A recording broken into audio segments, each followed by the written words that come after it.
안녕하세요. 김호준입니다. OECD 한국 최저임금 법인 세율 인상 우려.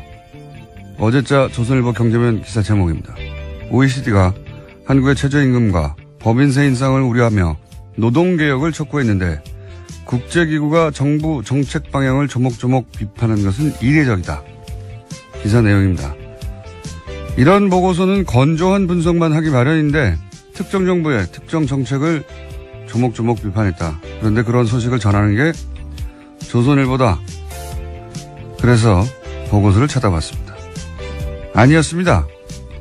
OECD 경제 전망이라는 제목의 보고서 중 한국 파트 168페이지부터 188페이지까지 3페이지 중 최저임금 부분 요약은 이렇습니다. 한국 정부의 소득주도 성장 정책으로 가구의 소득 형상과 소비가 부양될 것으로 기대되고 반도체 등 주요 산업 미래 부분까지 확대되는 수출 회복세 그리고 정부 혁신으로 보다 빠른 성장이 전망된다.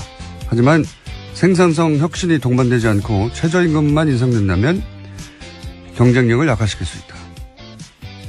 노동개혁이라는 문장은 아예 없고 법인세 부분은 긍정적인 경제 전망과 그에 따른 리스크 부분을 설명하며 소기업의 경우 법인세 인상은 기업 투자를 약화시킬 수 있다.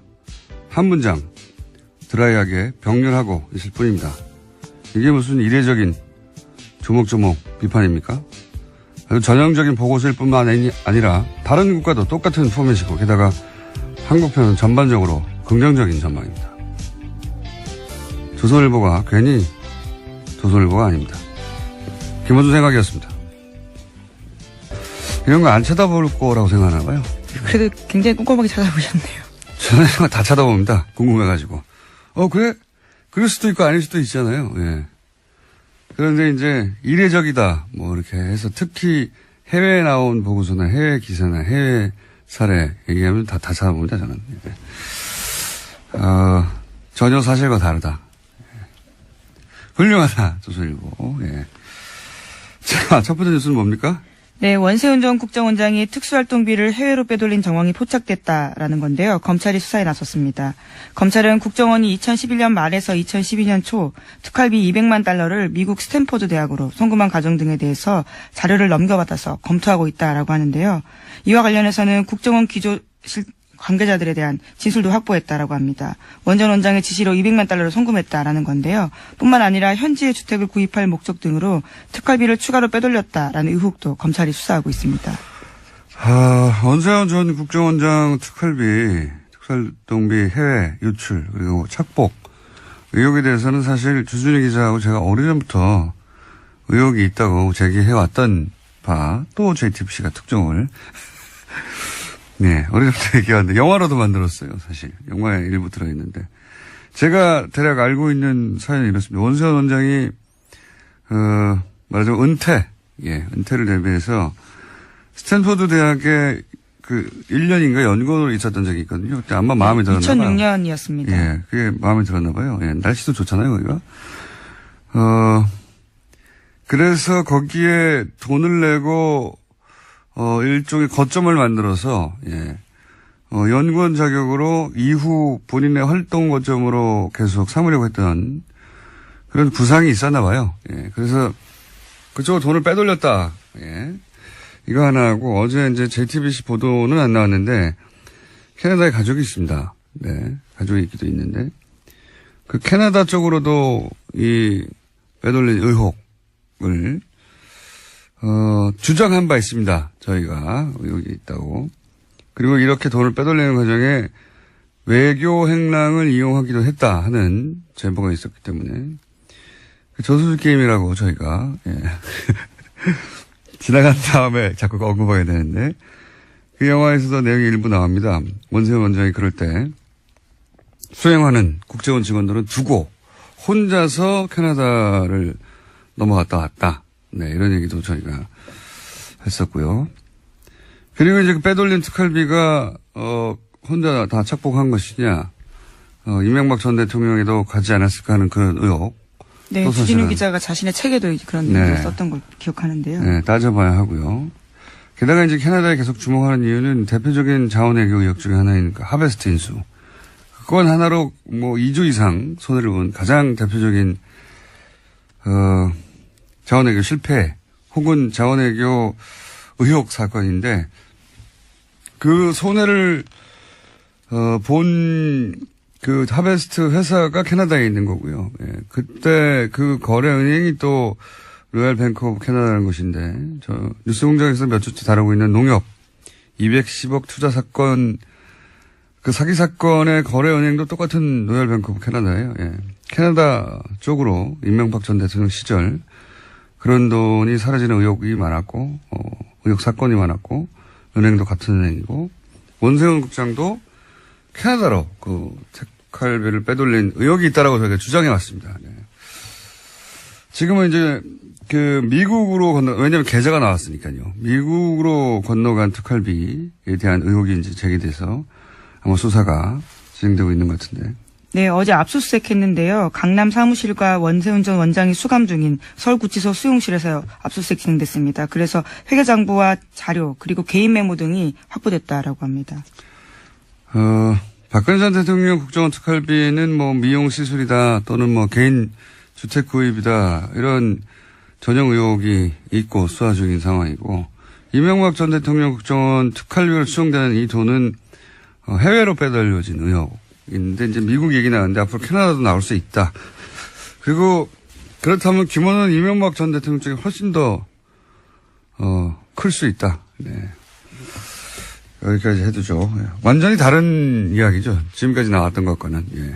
특활비를 어떻게 썼다가 아니라 해외로 빼돌렸다는 거 아닙니까? 아예. 네, 입금 자체는 사실이었어요. 이제 이것을 왜 했는지에 대해서 더 수사가 필요해 보입니다. 네. 국정원이 스탠포드 대학 특정 연구소로요. 네, 연구소에다가 돈을 20억이나 쏠 이유가 뭐가 있습니까? 예. 국정원이 그런 이제 물증 하나가 나온 것이고 이게 다가 아닐 것이다. 다가 아닌 것으로 저도 알고 있고 수사가 진행되면 더 나오겠죠. 예. 전혀 새로운 이야기입니다. 이제 예. 저랑 주정이 기자가 주장만 하는 것이 예. 그때는 사실 그럴 리가 없다고 아무도 귀 기울여 주지 않았어요. 자, 그런 게 또 하나 나왔고요. 자, 다음 뉴스는 뭡니까? 네, 국세청이 지난해 12월부터 올해 2월까지 다스에 대한 세무조사를 벌였다라는 오늘 아침 조선일보 보도입니다. 다스는 아시다시피 이명박 전 대통령의 실소유주 논란이 불거지고 있는 회사인데요. 이 세무조사는 지난해 12월 9일 박근혜 전 대통령의 탄핵소추안이 국회에서 가결되고 헌법재판소에 접수된 직후에 시작됐다라고 합니다. 당시 조사는 2012년에 이어서 4년 만에 이어졌다라고 하는데요. 다스의 법인세 납부가 줄어들어서 이를 들여다봤다라는 것이 국세청 이야기입니다. 하지만 별다른 조치 없이 조사는 끝냈다라고 하는데요. 3개월 정도 회계 자료를 들여다봤기 때문에 국세청에 관련된 자료가 아주 많다라는 겁니다. 굉장히 이상한 조사예요. 그죠? 굉장히. 그러니까 그 직후에 예, 국회에서 가결된 직후라고 12월 9일 직후죠. 예. 직후에 국세청이 갑자기 다스에 대한 본사에 대한 세무조사를 실시했는데 왜 그랬을까요? 왜 하필 이 시점이었을까? 뭐 여러 가지 시나리오가 가능할 것 같아요. 그러니까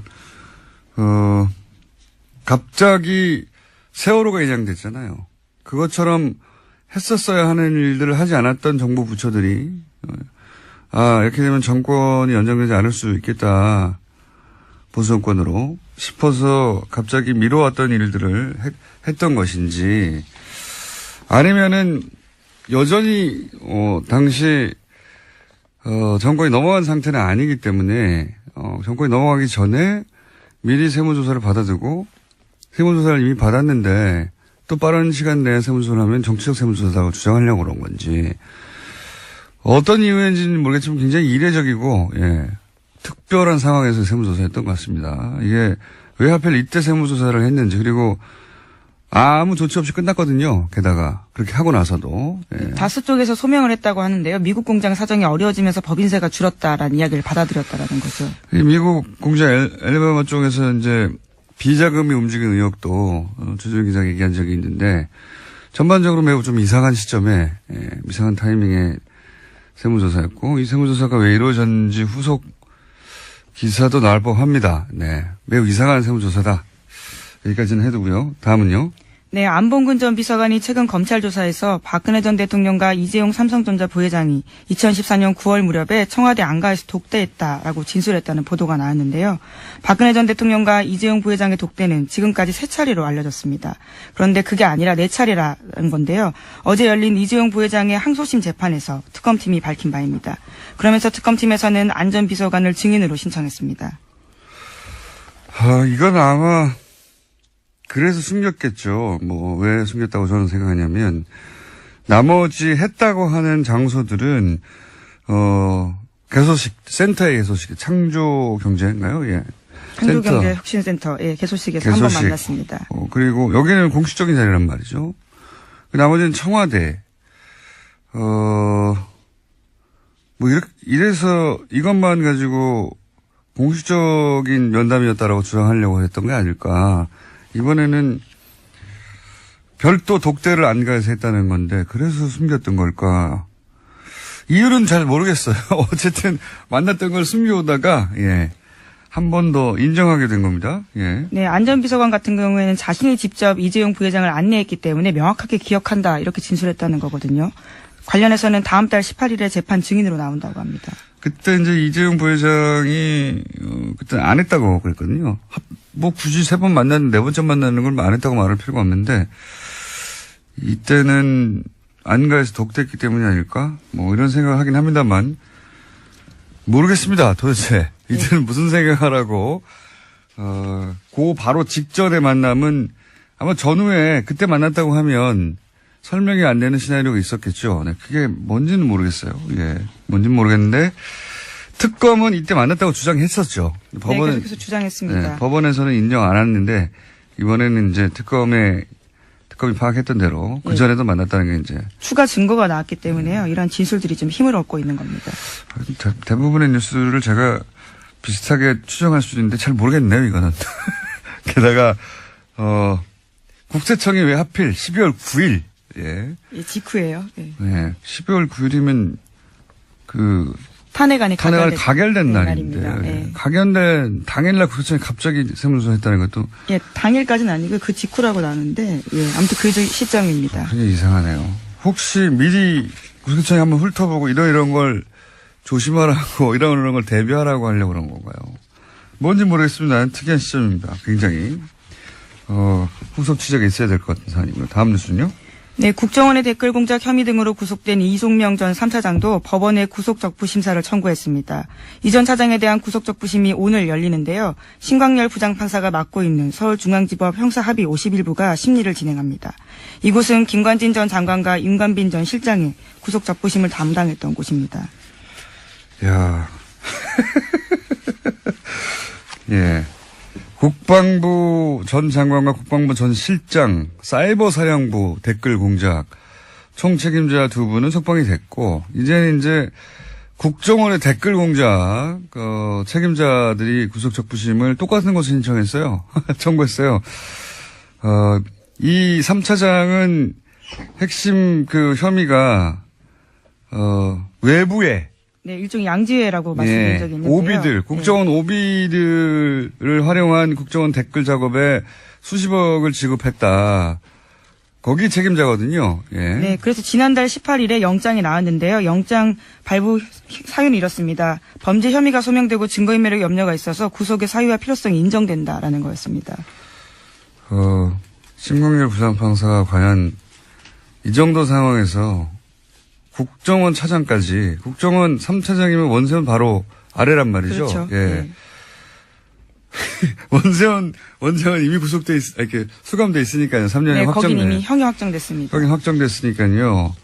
그러면 지금 3차장이, 국정원장을 제외하고는 댓글 공작의 최고 책임자급인데, 지금 국방부 전 장관을 석방하자 상관이 석방됐는데 그 지시를 따랐을 뿐인 부하는 석방하지 않을 수 없어서 말하자면 석방됐다고 치면 여기서 마찬가지가 될 것 같기도 한데 어떻게 생각하세요? 신광열 부장판사가 사이버 사령부는 최고 책임자들을 석방했고 이제 국정원 쪽도 남아있는 특히 오비들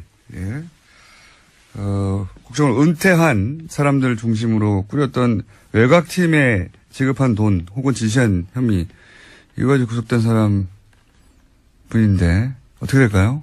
네, 이르면 오늘 느리면 내일 결정이 됩니다. 예, 내일 또 이정열 부장판사하고 다시 한번 연결할 가능성이 있을 수 있겠네요. 예. 만약에 석방이 된다면 제가 할 말이 많습니다. 예, 석방이 안 되기 때문에. 예. 대기 중입니다. 네. 참. 다음 뉴스는요. 네, 이명박 정부 시절 유익 당시 청와대 비서실장이 국정원 직원들을 소집해서 헌법교육을 했다라는 주장이 나왔습니다. 뉴스공장에도 출연한 바가 있는 김상욱 전 국정원 직원의 폭로인데요. 자신이 20년 가까이 국정원에서 일했는데 2008년에 이명박 정부가 들어서고 갑자기 유 전 실장이 직원들을 소집해서 헌법교육을 했다라는 건데요. 굉장히 고압적인 자세로 너희가 이 정부를 거스르면 가만두지 않겠다라는 결연한 자세로 강연을 했다라는 겁니다. 대통령 비서실장이 국정원 가가지고 왜 정신교육을 합니까? 예. 제가 알기로는 처음 있는 일이고 그 이후로도 없었던 것 같은데, 예. 그 자체가 코미디죠. 예. 그러니까 대통령 비서실장은 사실 대통령을 대리해서 온 것과 마찬가지거든요. 예. 네, 뭐 불렀다라고는 하는데요. 어쨌거나 만난 건 사실입니다. 국정원에서 대통령 비서실장이 와서 강연하라고 누가 그럽니까? 예. 간다고 그래서. 대통령이 가서 정신교육을 한 것과 마찬가지예요. 그런 뜻을 전한 것과. 굉장히 코미디 같은 일이 있었네요. 그런 일이 있었다고 합니다. 자, 오늘은 리얼미터, 미니가 있기 때문에 제목만 체크하고 넘어가죠. 네, 국정원이 모든 수사권에서 손을 떼는 내용의 자체개혁 법안을 국회에 보고했는데요. 이름도 바꾼다고 합니다. 대외안보정보원으로 지난 18년 동안 써왔던 국가정보원 이름을 내린다라고 합니다. 대외안보정보원이면 대안원이 되는 겁니까? 이제 네, 굉장히 낯서네요. 대보원이 되나요? 네. 대정원이 되나요? 뭐라고 약칭이 될지 모르겠는데 뭐 그렇다고 하고요. 그리고요. 네, 이건희 삼성전자 회장의 차명 계좌에 대해서 국세청에 과세가 임박했다라는 SBS 보도가 있는데요. 이자 배당 소득의 90% 세율을 적용한다는 데에는 여권과 과세 당국의 의견이 일치했지만 과세 규모를 좌우할 시점을 두고 이견이 벌어지고 있다고 합니다. 국세청이 왜 재벌편을 들어요? 국세청 얘기는 2007년 11월 이후에 대해서만 과세한다는 거잖아요. 이러면 얼마 안 돼요. 90%가 중징인 게 아니라. 여기서 이제 여당은 무슨 소리냐. 2008년에 불법 범죄 행위가 확인됐으니까 그 이전 5년. 이렇게 되면 이제 몇천억이 되는 거거든요. 네, 과세 범위가 확 늘어납니다. 네. 국세청은 세금을 줄이자고 하는 것과 마찬가지입니다. 예, 참. 그런 일이 있습니다. 국세청은 세금 조금, 퍼센티지는 중요한 게 아니고요. 예, 세금을 조금 내자고 기간 가지고 여당과 지금 다투고 있고요. 그리고 오늘 재밌는 뉴스가 하나 있는데 대부분 잘 다루지 않아서 잠깐 말씀드리면 발리에서 화산 폭발. 네, 예. 그렇죠. 인도네시아 발리에서 화산 분화 일어나서 공항이 폐쇄됐습니다. 네. 외교부에서 최초라고 해요. 최초로 그 자국민 귀국용으로 전세기를 보냈는데, 예. 최초인데 크게 보도가 안 되더라고요. 네, 어제 문재인 대통령이 관련된 지시를 했고요. 오늘 아시아나 항공을 통해서 전세기를 운항하기로 했다고 합니다. 아시아나가 갔다는 얘기만 하고, 예. 그게 외교부에서 직접 보낸 최초의 전세기입니다. 우리나라 자국민 귀국시키려고. 재밌는 뉴스인데, 예. 별달리 보도가 안 되길래 언급했습니다. 여기까지 하겠습니다. 예, 시사인 김은지였습니다. 감사합니다. 바로 이어서 리얼미터 그것마저 알려주마. 자, 대통령 지지율 한 1, 2% 내에 있죠. 왔다 갔다 하는 게. 안녕하십니까. 권순정 실장님 나오셨습니다. 네. 네. 1, 2% 이내에 올라가나 내려가나 마찬가지죠? 네, 마찬가지지만 내용 분석을 해보면 네. 흐름이 좀 잡히긴 합니다. 4주 연속 상승 흐름이었습니다. 네. 근데 이번엔 소폭 빠졌습니다. 빠질 때가 조금 되지 않나 싶은데요. 아니, 1.8%포인트 하락해서 71.2%였습니다. 네. 그리고 부정평가는 2.5%포인트 오른 23.9%였고요.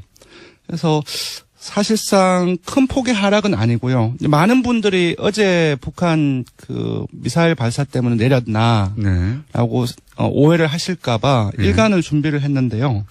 27일 월요일에는 72.5%, 28일 화요일에는 70.4%, 네. 29일 수요일 어제죠. 71%로 올랐는데 여기 잘 보시면은 약간 화요일 날 약간 내려 다시 올라가는 거네요. 예, 약간이 말하자면. 아닙니다. 29일 수요일의 그 구성은 28일 전날 500명하고 당일날 500명 구성인데요.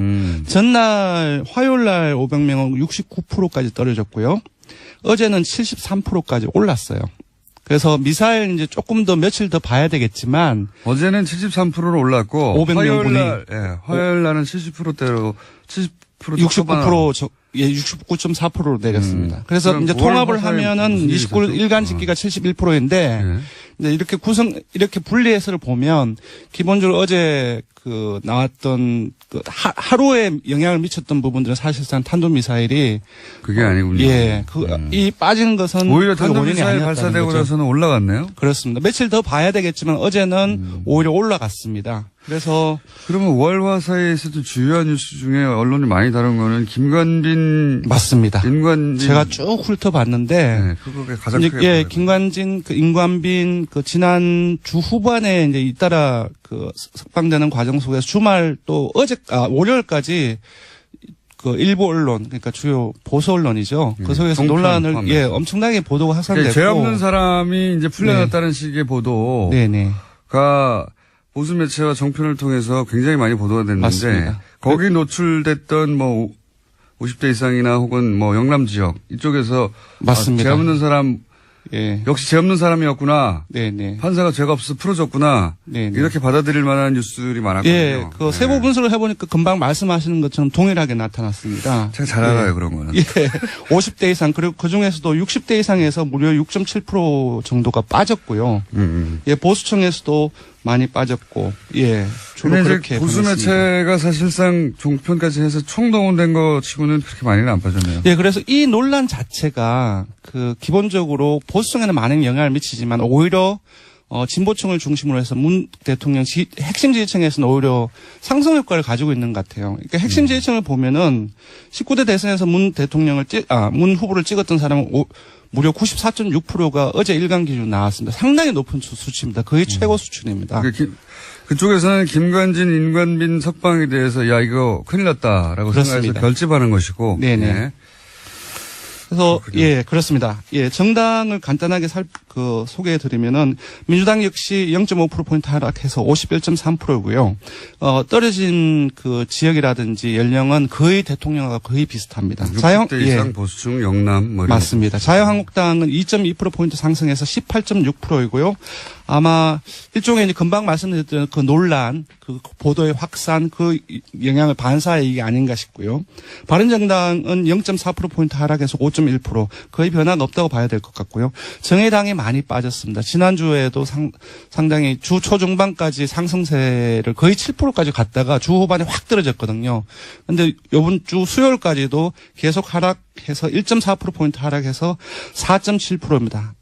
다 아시겠지만 김종대 의원 논란이 가장 중요한 원인인 것 같고요. 저도 이제 프레임을 잘못 잡았다고 얘기 한번 했었는데. 네, 국민의당은 지난주에 이어서 행보를 했습니다. 0.2%포인트 상승을 해서 4.7%이고요. 여전히 이번에는 정의당과 함께 4주째 최하위에 머물고 있습니다. 통합 논의가 그게 이제 갈등이 계속 보도되면 떨어질 수밖에 없어요, 사실은. 예, 초선 의원들이 집단으로 통합 논의 중단이라든지 그런 얘기를 했었고 유성엽 의원의 발언이라든지 계속 갈등이 이어지고 있습니다. 이번에 그것마저 알려주는 조사는 뭡니까? 예, 되게 지금 논란이 되고 있는 부분들을 조사를 했습니다. 월요일 날 국민권익위원회에서 농축수산품에 한해서 선물을 5만 원, 10만 원으로 상향 조정하자라고 하는 어떤 청탁금지법 개정안을 부결시켰습니다. 네. 부결시켰는데 여기에 대해서 어떻게 생각하는지 물어봤습니다. 그러니까 이제 농수산물 같은 경우에는 네. 예를 들면 한우 네. 10만 원 정도 선물할 수 있게 하자. 맞습니다. 한마디로 말하자면 그거거든요. 예, 5만 설날도 원에서. 다가오고 그런 얘기가 많이 나오고 있는데 정부에서도 관계 부처가 이렇게 올리는 방향을 이제 제시를 했던 거죠, 사실상. 근데 기존 350 규정을 예외 없이 엄격 규정해야 된다가 47.7%, 농축수산품 한정 선물 사항의 인상 찬성이 47.4%가 나왔습니다. 완전 절반으로 갈렸네요. 완전 팽팽하게 맞서고 있습니다. 근데 그래서 조금 찾아봤어요. 저희들이 그 현안에 대해서 상당히 많은 조사를 했습니다. 작년 9월에 이게 시행이 되었죠. 김영란법이. 그 시행 직전 8월에 조사를 했는데 그때는 기존의 그 규정을 엄격 시행해야 된다가 59.3%로 상당히 높게 나왔고요. 그리고 올해 2월에 다시 논란이 되었을 때, 50, 10 이런 식으로 상향 조정했을 때는 어떻게 생각하느냐 물어봤는데 찬성이 49.6%로 내렸습니다. 그러니까 요번에는 거기에다가 농축수산품에 한정해서 선물만 10만 원을 올리자라고 했기 때문에 전반적으로 이런 어떤 조정하는 여론이 조금씩 상승하고 있는 흐름을 보이고 있습니다. 10만 원이 너무 적다고 생각하는 분들도 있고 네네. 그리고 특히 농수산물 정도는 그렇게 하는 게 해야 하는 거 아니냐 이렇게 생각하는 분들도 있는 예, 민주당 지지층에서도 그 농수산물 한정에서는 올리는 게 맞다 그런 의견이 이해가 많이 합니다. 예를 들어 나왔습니다. 40, 50대 뭐 개인 사업을 한다든가 이런 분들 네네. 이런 분들은 그런 걸 느낄 것 같아요. 예. 네. 그게 꼭 그 청탁이 아니어도 네네.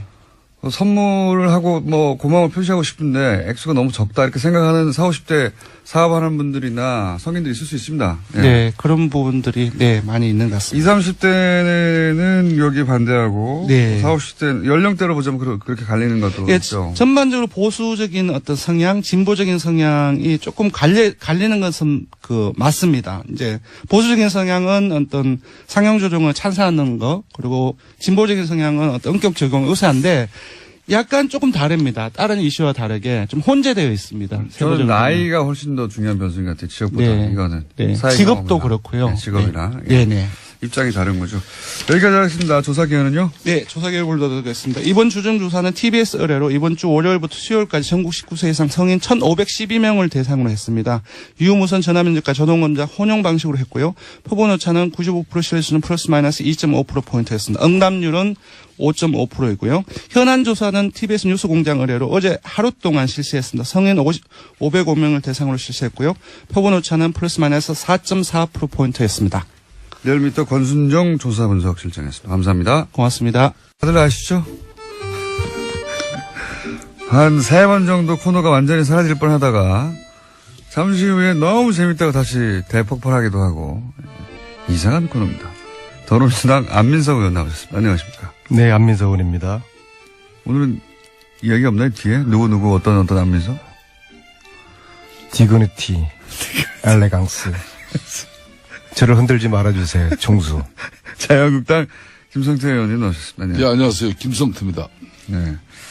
다른 이야기 전에 이제, 공적인 사안이자 또 저희 게스트가 직접 연결된 사안이자 이 얘기부터 하지 않을 수가 없습니다. 다른 이야기 많지만. 자유한국당의 원내대표 경선이 지금 한창입니다. 모르시는 분들은 모르실 텐데. 자유한국당에서는 굉장히 중요한 지금 이슈죠. 누가 원내대표가 되는가. 근데 거기에 이제 김성태 의원이 3선으로는 유일하게, 출마해서, 자타 공이 현재 기준으로는 가장 유력한 원내대표, 후보, 당선 후보, 예상 후보로 지금 거론되고 있습니다. 어떻게 보시면 안민석 의원님? 제가 일단 관전평을 말씀을 드려볼게요. 네. 먼저 이제 남의 집안일이 돼가지고는 별로 제가 관심은 없는데. 관심이 항상 많지 않으십니까? 역시, 국민들 역시도 네. 지금 이 자한당 원내대표 선거에 대해서 관심이 별로 없어요. 왜냐하면은, 국민들이 지금 하라는 것은 과감하게 과거에 대한 청산, 적폐청산을 하라는 것인데, 자한당이 계속 발목을 잡는 이런 짓을 하고요. 특히 어제 국회 부의장이라는 분이, 신모 부의장이라는 분이 문재인 대통령을 내란죄로 고소하겠다는 이제 그런 이제 막말을 하지 않았습니까? 사실은 제가 볼 때는 과거에 성군 같은 우리 조선의 그 군주들, 세종이나 정조 같은 그런 정도 수준의 민심의 지지를 얻고 있는 대통령이 문재인 대통령이고요. 지금 200일 되었는데 지금까지 70%대의 지지율을 유지하고 있다는 것은 이 민심을 반영하는 것이고, 이 민심이 문재인 대통령을 지지하는 것은 적폐청산에 대한 지지 그리고 과감한 독하게 청산해달라는 그거거든요. 그런데 이런 대통령을 향해서 내란죄로 고발하겠다고 하는 정도의 그리고 이런 국회 부의장의 발언에 대해 가지고 자유한국당에서는 오히려 속으로 은근히 잘했다고 또 표정 관리를 지금 하고 있어요. 이런 정당이 지금 원내대표를 뽑고 있는 것에 대해서 국민들이 관심을 들 리가 없죠. 그러나 단지 김성태 의원님이 지금 출마를 하신다고 하니까 제가 그래도 살짝 관심은 가지겠는데 지금 현재 추세로는 당선 가능성이 상당히 높을 것 같고요. 정두원 의원도 어느 방송에서 그렇게 말씀을 하셨고요. 그런데 여기에 변수가 있는 게 아마 결선 투표라는 게 있는 모양이에요. 그러니까 결선 투표라는 거는 반 김성태, 그러니까 즉 친박 쪽의 성향의 내지는 중도 성향의 의원들이 다수가 때로 출전을 해서 1대1로 붙으면 안 될 것 같으니까. 그래서 굉장히 발언을 길게 하시고 계신데. 2등 하는 사람에게 결선 투표 때 몰아주겠다. 그러니까 그거거든요. 그게 변수입니다. 간단하게 요약하면은 1차는 김성태 의원이 1위를 할 가능성이 근데 대단히 가반수를 높고, 못 얻죠. 근데 가반이 안 돼서 2차에서 나머지 분들이 이제 단일화를 할 때 2등을 원내대표 시키는 그때 어떻게 결론 날지는 것 같은데 어떻습니까, 김성태 의원님? 본인 선거라서 그래도 제1야당의 원내대표 선거는 향후 여야관계에 있어서 가장 중요한 그런 잣대가 될 것인데 그 중요한 제1야당의 원내대표 선거를 별로 관심도 없다 그러고 또 국민들도 하등에 신경 안 쓴다 그러고 그렇게 악의적으로 폄하하는 부분은 좀 적절치 않은 것 같아요. 원내대표가 돼서 응징해 주십시오. 좋은 원내대표가 뽑혀서 여야관계 잘 가져가고 또 정부와 또 협치가 이루어지는 그런 여의도 정치가 복원되기를 바란다. 이렇게 희망을 이야기하셔야지. 이건 말해. 이건 하든 말든 그게 하여튼 원래 그렇게 사신 분이니까 제가 그렇게 이해를 하시고. 아까 심재철 의원 말씀하셨는데 국회 심재철 부의장께서 민주당과 청와대가 지난 6개월 동안에 헌법 가치를 무시하면서 국가 정체성을 위태롭게 했다는 그런 취지로 이 내란죄와 국가기밀 누설죄로 이제 형사를 고발해야 된다는 거예요. 저는 그런 측면에서 이 내란죄까지 언급한 것은 좀 지나친 감이 없지 않아 있다고 저는 분명히 봅니다. 하지만 문재인 정권이 거의 모든 부처마다 법적 근거도 없는 위원회를 만들어서 적폐청산이라는 그런 미명하에 이 보수 정권 쉽게 말하면 뒷구멍 캐기에 매달리고 있는 이런 비정상적인 상황을 심재철 부의장이 그렇게 지적한 거예요. 뒷구멍이 있긴 있었나 봅니다. 아니 그러니까 이게 문재인 대통령이 원래 그런 대통령이 아닌데 맨날 과거 지사 그냥 지난 일 덜쳐보고 또 그걸로 가지고 적폐청산 TF가 검찰에 수사 의뢰하고 그럼 검찰은 수사하고 그렇게 지금 가는 정국이거든요. 이거는 좀 바람직하지 않고 또 제가 드리고 싶은 말씀은 원내대표 말씀하셨으니까 저 개인의 문제이기 때문에 짧게만 하겠습니다. 최선을 다할 뿐이고 저는 지금 이 보수는 절대절명의 저는 위기라고 봅니다. 홍준표 대표가 그 위기를 극복하는 처절한 심정으로 저희 진정성을 가지고 지금까지의 방식이 아닌 새로운 보수 정당으로서의 진면모를 위해서 바뀌자. 그래서 도와달라 그러고 하고 있습니다. 홍준표 대표가 왜 김성태 의원님을 이렇게 백업하죠? 백업이라기보다는 이제 영국의 보수당의 이런 절대적인 위기 상황에서 어떤 기회를 만들어가는가 거기에 아마 홍 대표가 상당히 많은 김성태 의원님하고 영국하고는 상관이 없습니다. 연구를 하신 것 같아요.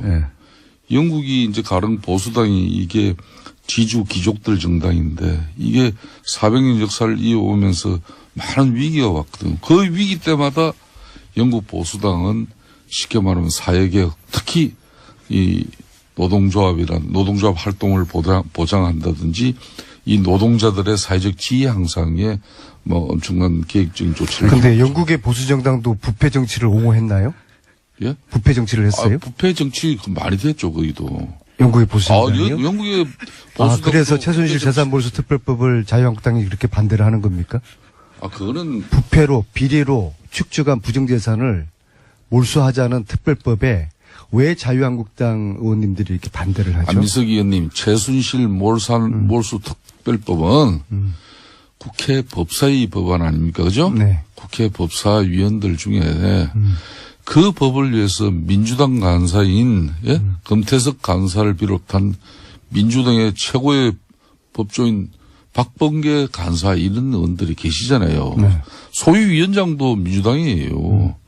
그러니까 거기서 이 법안 처리가 왜 이렇게 안 되냐고 그렇게 따져야지 왜 맨날 그거 안 되는 걸 저희 당한테 문제를 제기해요. 자유한국당은 반대하지 않습니까? 뭐 나는 개인적으로 그거 잘 되길 바라는 사람이 있는데 김성태는 빼고 다른 분들은요? 그 안민석 의원께서는 제가 지난번에도 한번 지적했듯이 북토크 콘서트는 이제 대강하고 이 법안 통과를 위해서 이제 매진하시라. 뭐 책장사는 이제 거의 마쳤습니까? 이 특별법이 제정이 안 되면요. 최순실 재산 몰수가 안 되는 거거든요. 그거는, 그다음에 MB 재산 몰수까지도 연결되어 있는 것인데요. 근데 네. 국민들은 이걸 이해할 수가 없어요. 왜 국민들이 원하는 해달라고 하는 최순실 재산 몰수 이것을 하기 위해서 특별법을 제정을 해야 되는데 왜 국회가 이것을 뒷전을 지고 있는지 지난주에 법사위원회에서 이 법을 다루는데요. 자유한국당 간사라는 분이 이 법은 쓰레기 법이다 이건 논할 가치가 없는 것이다. 이야기 꺼내지도 말라. 그렇게 해서 논의조차가 안 됐다는 거 아닙니까? 그러면은 이게 자유한국당의 입장을 대변한다고 봐야 되는 거 아니겠어요? 이런 겁니다. 왜 이걸 반대하는 법조인들 거죠? 위주로 최순실 이제 재산 몰수하자는 거에 왜 반대를 하죠? 법사위에서는 이 법의 성안 성립 또 이 법안이 가결될 수 있는 요건을 갖췄냐 이렇게 했을 때 민주당의 법조인들도 거기에 서명 법안 발의에 동참하지 않은 부분이 있지 않습니까? 그렇기 때문에 저희들은 105명 동의했고요. 아니, 그러니까 105명 그렇게 16명이 동의가 안 된 사람이 우리 민주당 정당이기 때문에 100%가 그러니까 다 안 해요. 그거 16명이 주로 법조인들입니다. 자한당에서는 아무도 네? 안 하셨잖아요. 그러니까 다른 정당도 안민석 그렇고요. 의원이 열과 성과 의지를 다해서 최순실이 사익을 편취한 그런 불법한 재산 축적이 있다면 그거 몰수하자는데 요 동의를 일진에 하는데 하태경 의원 같은 분이 여기 나와서 이렇게 말씀하시더라고요. 최순실 재산 몰수는 찬성하는데 이 법이 위헌 소지가 있어서 동의할 수 없다고 의원님, 하는데요. 요 사안은 여기까지만 하죠. 이거는 저희가 매주 20분씩 했어요. 한 5개월 됐습니다. 똑같은 얘기를 반복한 지가.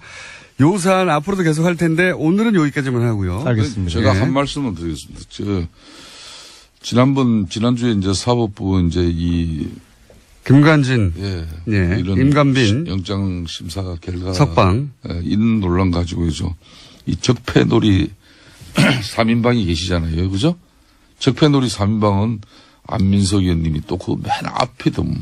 안민석. 저에게 그런 훈장을 달아줬습니까? 그렇지. 송영길, 박범계 의원. 이렇게 이 세 분이 적폐놀이 3인방이에요. 그러니까 특히 우리 안민석 의원이 참 대단해요. 적폐 청산 홍위병이고요. 그 홍위병 역할을 제가 더 열심히 하라는 훈장으로 제가 여기겠습니다. 적폐놀이 3인방이에요. 그 홍위병들은 그런 말은 잘 안 하는데 적폐 판사들을 향해서 국민과 떼창으로 욕하고 싶다. 페이스북에 이렇게 글을 올렸어요. 이게 안민석 의원님 제가 누누이 이야기하시지만은 그것도 수도권 내리 4선의 집권당 중진 의원으로서는 이제 이런 용어 선택은 적절하지 않아요. 이거는 석방은 적절했습니다. 야당일 때는 국민들이 웬만큼 또 지지자들도 이해가 되는데 이런 거는 저희들한테 넘겨주세요. 그냥 저희들이. 아니 불의를 보고 이 법원이 법원이 성역 불가침 명령도 아니고요. 이 법원의 불의를 보고서 어떻게 이걸 참습니까? 김관진 석방이요. 두 가지 굉장히 심각한 메시지를 주는 겁니다. 첫째는 MB 구속이 그 특미까지 왔는데 이게 지금 차질을 빚고 있고요.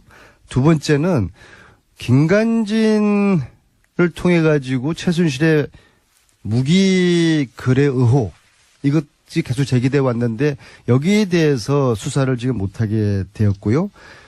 그리고 제가 3월 16일 날 뉴스공장 이 자리에서 뉴스공장 때문에 이런저런 뭐 제가 고초도 많이 겪고 그랬지만은 제가 삼성한테 완전 찍혔지 않습니까?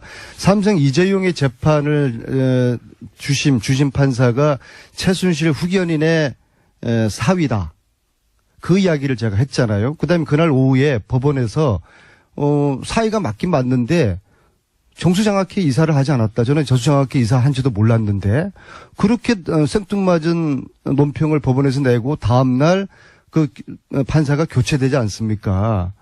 이런 법원에 대해 가지고 의심하지 않을 수가 없죠. 물론 다 그런 거 아니죠. 대다수의 양심적인 판사들이 계신가 하면은 이런 기회주의적이고 정치 성향의 그런 판사들을 향해서 적폐 판사라고 제가 지칭을 했습니다. 안민석이 그런데 말이죠. 예. 저는 이러면 안 됐는데 저보고 이름을 대서 개인의 신상까지 건드렸다고 하는데요. 저는 그냥 적폐 판사라는 것에 주목을 했지 이름을 제가 지칭한 적이 없는데. 자, 제가 한 그런 말씀 좀 이름을 정정해야 검색하면 다 되겠어요. 나오니까요. 아, 그렇습니까? 안민석이님, 민주주의의 근간은 상권이 분립된 거예요. 아니, 법원이 성역 그런데- 불가침 영역은 아니지 않습니까? 그런데 권력을 장악한 법원이 잘못하면 세력이- 지적을 해야죠. 어떻게 집권당은 권력을 장악한 이 세력이 이렇게 사법부를 흔들어대면은 민주주의는 위험에 처할 수밖에 없어요. 근데 이제 석방 근데 자체는 안민석 문제 의원께서 없습니까? 또 보시면은 또 자신이 생각하는 대로 좀 유리한 판단을 이렇게 내리는 또 법원에 대해서는 아주 입이 닳도록 칭송하시고 본인한테 본인이 또 생각하지 않는 그런 부분에 또 이런 판단이 나오면은 그냥 아까 말씀드린 대로 적폐 판사로 규정하고 국민하고 떼창으로 욕한다 그러고. 아니, 그럼 이재용 판사를 저 최순실 그러니까- 후견인의 사유로 정한 게 그게 잘한 겁니까? 그런 아니, 거는 그건 오래된 기존에 이야기고. 그런 거는 좋은데. 김관진 석방 잘한 예, 겁니까? 이걸 한번 여쭤보세요. 김관진 검찰의 석방 잘한 제가 한 겁니까? 말씀을 드리겠습니다. 검찰의 이 무리한 수사도 문제지만은 명식이 집권 여당이 이런 반법치 기류를 갖다 우리 사회에 이렇게 행성하려고 하는 그 시도는 한마디로 상권 분리 나아가서는 이게 대한민국의 존립을 이틀게 하는 아, 상권 분립 지켜야 되죠. 언제까지- 지켜야 존중해야 되는데 아니, 그 석방이 이 잘 됐는지. 법원에 부당한 그거 한 가지만 판결에 대해서 여쭤봐 신고해야 주십시오. 됩니까? 석방이 김관진 잘 석방 잘 된 겁니까? 아니 김관진 석방 잘한 거예요? 구속 정부심의 이런 유무심 판단과 별개로 불구속 재판의 필요성에 대한 판단과 결정을 내린다는 걸 잘 알고 있잖아요. 아니 구속시킬 때는 도주 우려 있다고 구속시키고 풀어줄 때는 그리고 도주 우려 나 없다고 그리고 한번 물어봅시다. 풀어주는 이런 법원의 판결이 이게 아까 정당한 거예요? 말씀하신 그 신강렬 판사가 정유라 2대 입학의 특혜 제공 의혹을 받고 있는 김경숙 학장 또 옥시 보고서 조작 의혹이 있는 옥시 아시죠? 옥시 이 보고서 조작 의혹이 있는 서울대 교수에 대한 구속 적부심을 기각했는데 왜 이런 사실은 왜 애매합니까? 그럼 제가 이런 그분의 거는 마음에 들죠? 제가 그분의 어린 시절 이야기까지 제가 평가해야 됩니까? 저는 단지 김관진 석방에 대해서 지적을 한 것이죠. 저는 그게 신모 판사인지는 모르겠지만요. 그분 이름이 신광렬입니까? 저는 이름은 모르겠어요. 단지 그분의 판결 행위에 대해서 이건 대단히 잘못됐다. 왜 김관진을 저렇게 풀어주느냐. 김관진을 풀어준다는 거는 MB 구속을 안 시킨다는 그런 메시지가 들리는 거거든요. 그걸 제가 지적한 민주당 거예요. 집권 체제는 사법부의 이제 판단까지도 이제 시시비비를 이제 가리면서 항상 상권 분립은 논평과 입장을 존중하나 잘못된 판결에 대해 가지고는 비판할 수가 있죠. 악법도 법이라는 말 알고 계시지 않습니까? 예? 법 앞에 만인은 평등한 것이고 그 법이 잘못됐다면은 또 항소를 하고 상급심에서 이 문제를 더 다룰 수 있는 그런 방향으로 가는 민주주의 원칙을 중시해야지 판사가 이런 민주당 주장대로 잘못된 판단이다. 그렇기 때문에 이는 적법 판사다. 적폐 판사다. 김총수, 그러고 그냥 법 앞에 만인이 평등합니까? 왜 MB는 구속이 안 되고 우병우는 구속이 안 됩니까? 지금 민주당 정권에서는 법 앞에 만인이 평등하지 않아요. 그렇죠. 죄지은 자는 왜? 혹독하게 처벌을 하고 지금 있죠. 우리는 잠깐만요. 정말 의원님. 많은 희생을 각오를 원내대표 했지만은- 되면 나오십니까? 예? 원내대표 되면 계속 나오십니까? 저는 대보고 하는 이야기지 뭐 되지도 않고 쓰고 뭐. 잘못 나갔네요. 네. 이 코너명 제안이 계속 쏟아지는 코너. 지금까지는 이제 적과의 빡침. 3주째 가지고요. 예. 그 사이 또 온, 코너명들 박수무당이 있고요. 예. 박수무당. 그리고, 상쾌한 빡침도 있고요. 정치 예체능도 있고요. 마음에 드시는 거 있습니까? 그 중에? 혹시? 이때까지는 적과의 빡침이 가장 사람들의 많은 지지를 받았는데. 박지원 전 대표 나오셨습니다. 안녕하십니까? 안녕하세요. 예. 안녕 못합니다. 솔직히 말하면. 또 특히 김어준 청수를 아침에 보러 가니까 더 안녕 못합니다. 당이 안녕 못하니까 안녕 못하시겠죠. 예. 국가가 안녕 못합니다. 예, 북한이 ICBM 쏘아대고 예. 중국에서는 사드 문제로 롯데는 제외시키고 뭐 관광을 푼다 하지만은 찔끔찔끔 대국의 자세가 아니고 저는 항상 국가를 걱정하는데 자유한국당이 저렇게 싸우고 있고 아주 안녕 못합니다. 그중에서 제일 안녕한 것은 국민의당입니다. 아니 그렇잖아요. 싸워봐야 국민한테 큰 영향력을 주지 못하니까. 싸워봐야 큰 영향을 주지 못하니까. 뉴스는 제일 많이 나옵니다, 요새. 뉴스 나오면 뭐예요? 히트 하나 없이 잽이나 날리고 있는데 예. 사실 우리 국민당이 그 정도 하는 거 뭐 국민 생활하고 관계가 없잖아요. 국민생활하고 관계없는데 국민의당 그 소속 의원들과 구성원들에게는 영향이 크지 않습니까? 아 그렇죠. 예. 그거 어떻게 돼갑니까? 지금까지는? 뭐 계속해서 안철수 대표는 통합의 길로 가는 거고 안수 대표는 이제는 이제 돌아설 생각이 전혀 없이 통합으로 쭉 가시는 것 같아요, 그죠? 뭐 정치라고 하는 것이 딱 떨어지는 것은 있겠어요. 가다가도 돌아올 수도 있고 올드웨이 가는 경우도 있지만은 또 상대적으로 통합 반대 세력들이 현역 의원 중심으로 일치월장합니다. 아주 많이 돼서 아마 오늘 저녁 때. 초선 의원들이 더 뭉쳐서 예. 우리가 통합을 반대하겠다. 그게 20명 넘어갑니까, 이제는? 네, 확실히? 넘어갑니다. 확실히? 그러기 때문에 지금 현재도 넘어갔고요. 어제 예. 광주일보 호남 23명의 전수조사에 의거하면은 네. 20명 통합 반대, 찬성 2명, 2명. 유보 1명. 1명. 예, 그러나 결국 그분들도 지역 정서를 감안한다고 하면은 통합이냐 아니냐 하고 최종적 결정 순간에는 통합 반대로 돌아설 겁니다. 근데 지금 만약에 안철수 대표는 사실은 본인의 이제 정치인으로서의 명운을 여기다 건 것 같은데 여기서 돌아왔으면 바보 되니까 돌아서기도 힘든 것 같아요. 근데 통합을 하는 방법론으로는 뭐가 있습니까? 그냥 지도부가 선언하는 겁니까? 아니면 의총에서 결정하는 겁니까? 아니면 뭐 전당원 투표를 하나요? 어떻게 합니까 보통? 전당대회에서 하게 돼 있는데요. 원래는 예. 이제 비호남권, 예. 수도권에는 조금 다릅니다. 영남권이나 충청권 이런 곳에서는 사실 내년 지방선거를 앞두고 예. 광역단체장이나 기초단체장 여기에는 아주 당선되기가 힘들다. 예. 그렇지만은 국민의당은 뿌리를 심기 위해서는 기초단체 의원들 있잖아요. 예. 기초의원들은 1구 2명, 3명, 4명까지 있거든요. 예, 예. 거기에서 한두 명씩은 당선돼줘야 되는데. 당선될 수 있기 때문에 예. 그 뿌리를 내릴 수 있다라고 얘기를 해서 바른정당과 통합을 하면은 확실하게 당선될 수 있다 하는 것을 계산하기 때문에 예. 저변 확대를 위해서 또 필요하다 하는 일리 있는 말씀도 있어요. 예. 그렇지만은 그렇게 했을 때 광역이고 기초고 단체장이나 광역의원 이러한 것들을 한석도 예. 이기지 못했을 때 우리 국민의당이 어떻게 될 것인가 이런 것들이 상존하고 있습니다. 그 방법은 예를 들어서 안철수 대표가 지도부와 함께 선언을 해버리면 어떻습니까? 선언을 한다고 하더라도 전당대회에서 의결을 해야 되기 때문에 무조건. 일단 전당대회를 소집해야죠.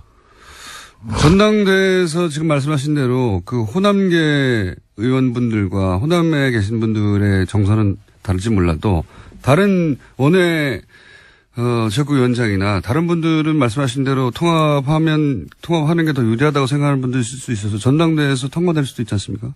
물론 그렇죠. 예. 그렇지만은 정치라고 하는 것은 세계 어느 정당도 원내 중심으로 의원 중심으로 움직이기 때문에 네. 그렇게 용이하지도 않을 거예요.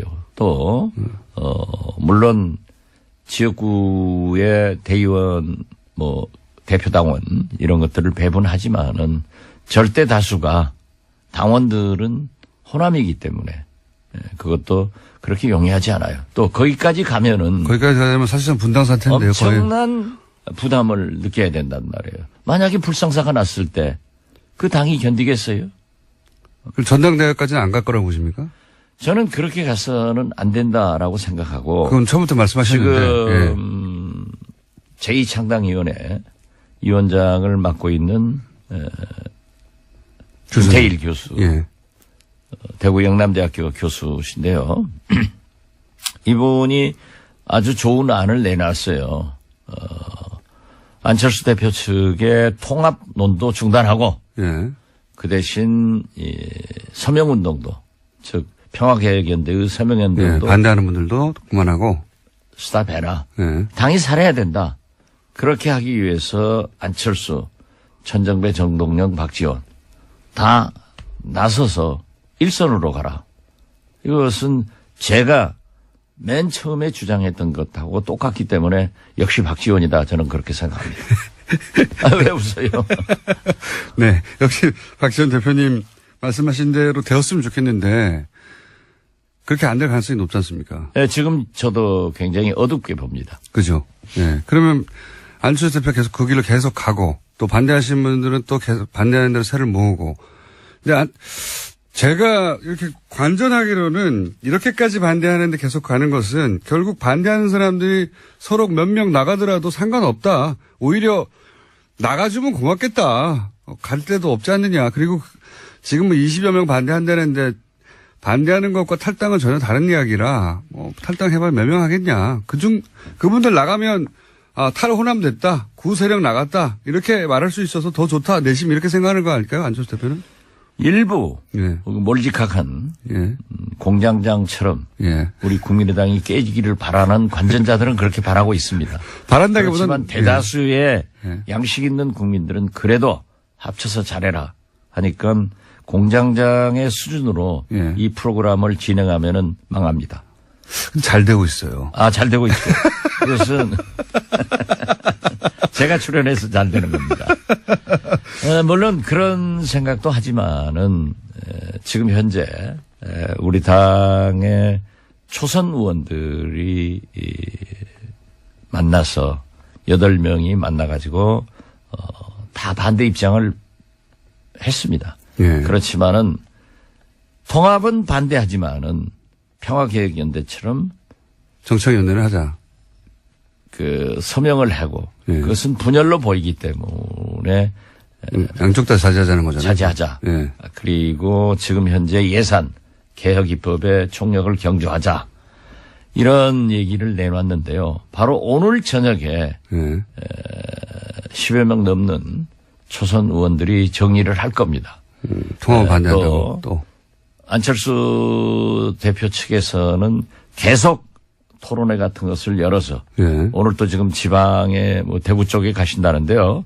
그쪽에 가면은 당연히 그 지방 의원들 한두 명이라도 당선시키기 위해서 통합이 바람직하다 하는 얘기를 할 수 있죠. 예. 그렇기 때문에 거기에 새몰이를 하고 있고 또 우리 원외지역위원장 협의회 회장하고 안철수 대표하고 좀 막말도 하고 가고. 예. 싸가지가 없다, 뭐 이런 거. 예. 그거 이제 없어진 얘기를 왜 또 싸가지 얘기를 들고 나와요. 아무튼. 안철수 대표가 뭐랄까, 많이 변하셨어요. 그런 단어를 사용했다는 게, 예. 뭐 사람은 발전할 수 있으니까요. 발전, 예. 그런데 어떻게 됐든 그건 뭐 서로 두 분이 또 우리 김기옥 회장이 먼저 가서 대표님에게 자기가 결례했다. 결례를 했다라고 예. 하니까 안철수 대표도 싸가지 없는 발언에 대해서 유감 표명을 했기 때문에 없는 예. 것으로 정리됐습니다. 예. 또 하다 보면 그렇게 나오는 거고 예. 사실 막말 제일 잘하는 것은 김어준 공장장 아니에요. 대표님보다 못합니다, 제가. 저는 상당히 품이 있는 말을 합니다. 아니, 그래서. 아무튼 평행선으로 계속 가면 어떻게 됩니까, 아니 결국은. 그러니까 예. 그래서 이제 제가 제안을 한 게 낮은 단계의 서명 운동을 하자. 어떤 평화개혁연대의 서명이 아니라 예. 통합을 반대하는 의원들의 서명을 받자. 예. 이렇게 제안을 했기 때문에 오늘 논의를 해서 예.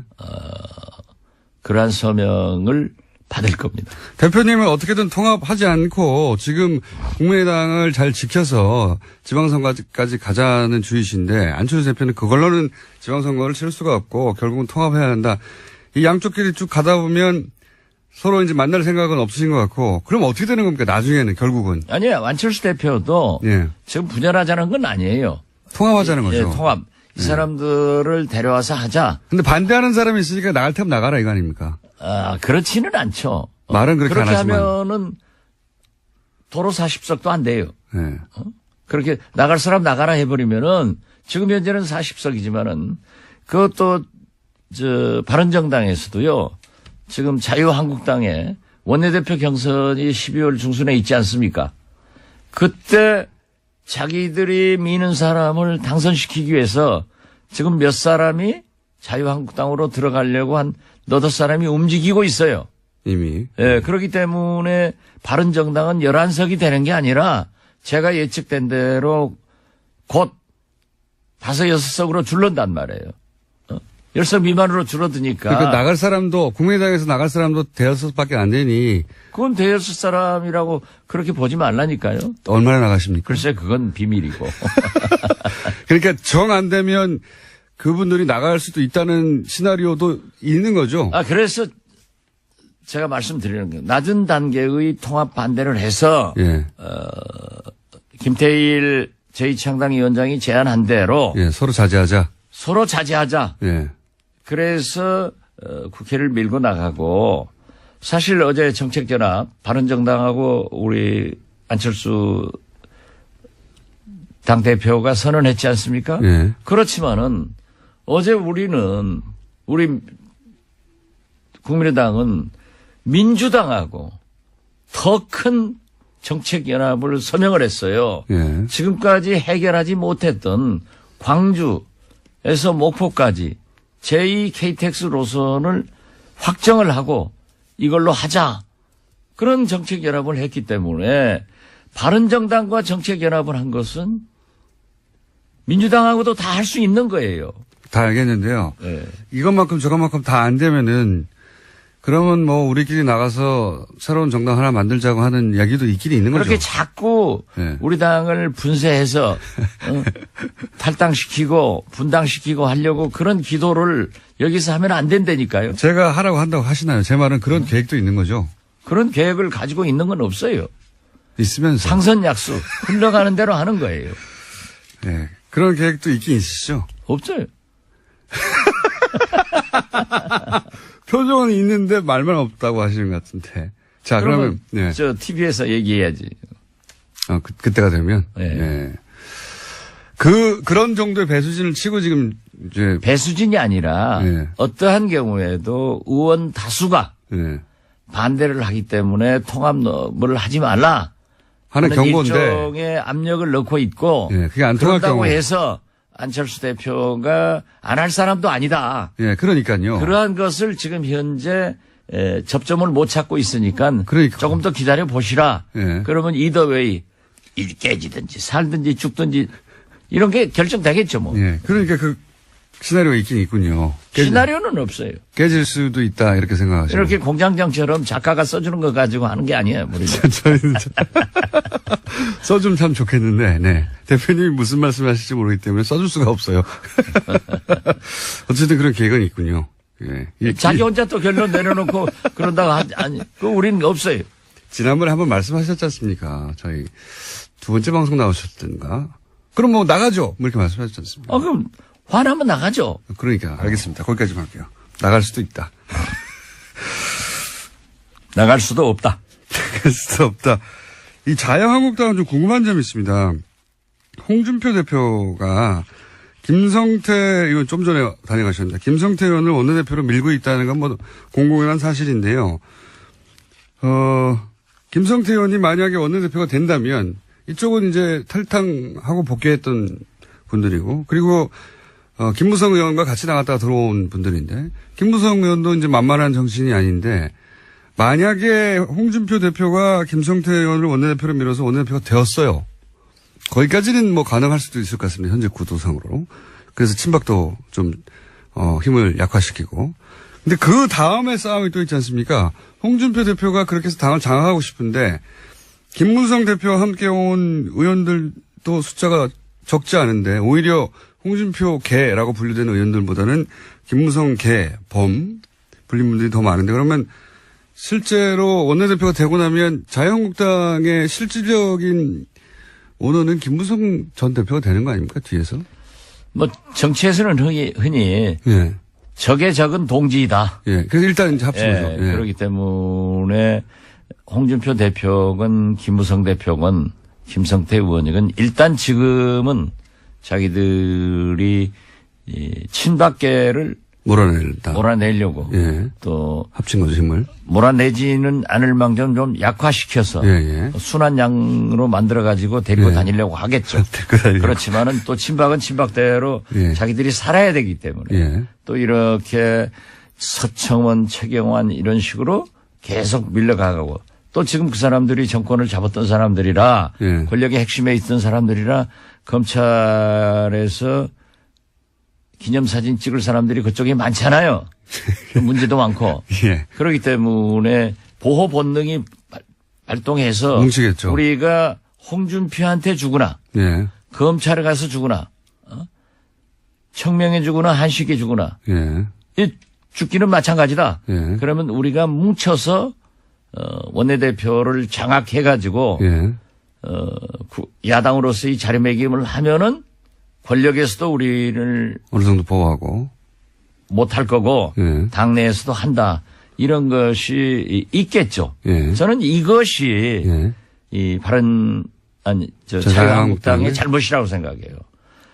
박근혜, 이명박 이러한 대통령과 함께 그러한 많은 적폐적 일을 했다고 하면은 한국당은 처절한 반성을 하고 국민 앞에 사죄를 해야 되고 잘못한 사람들은 책임을 져야 되는데 이걸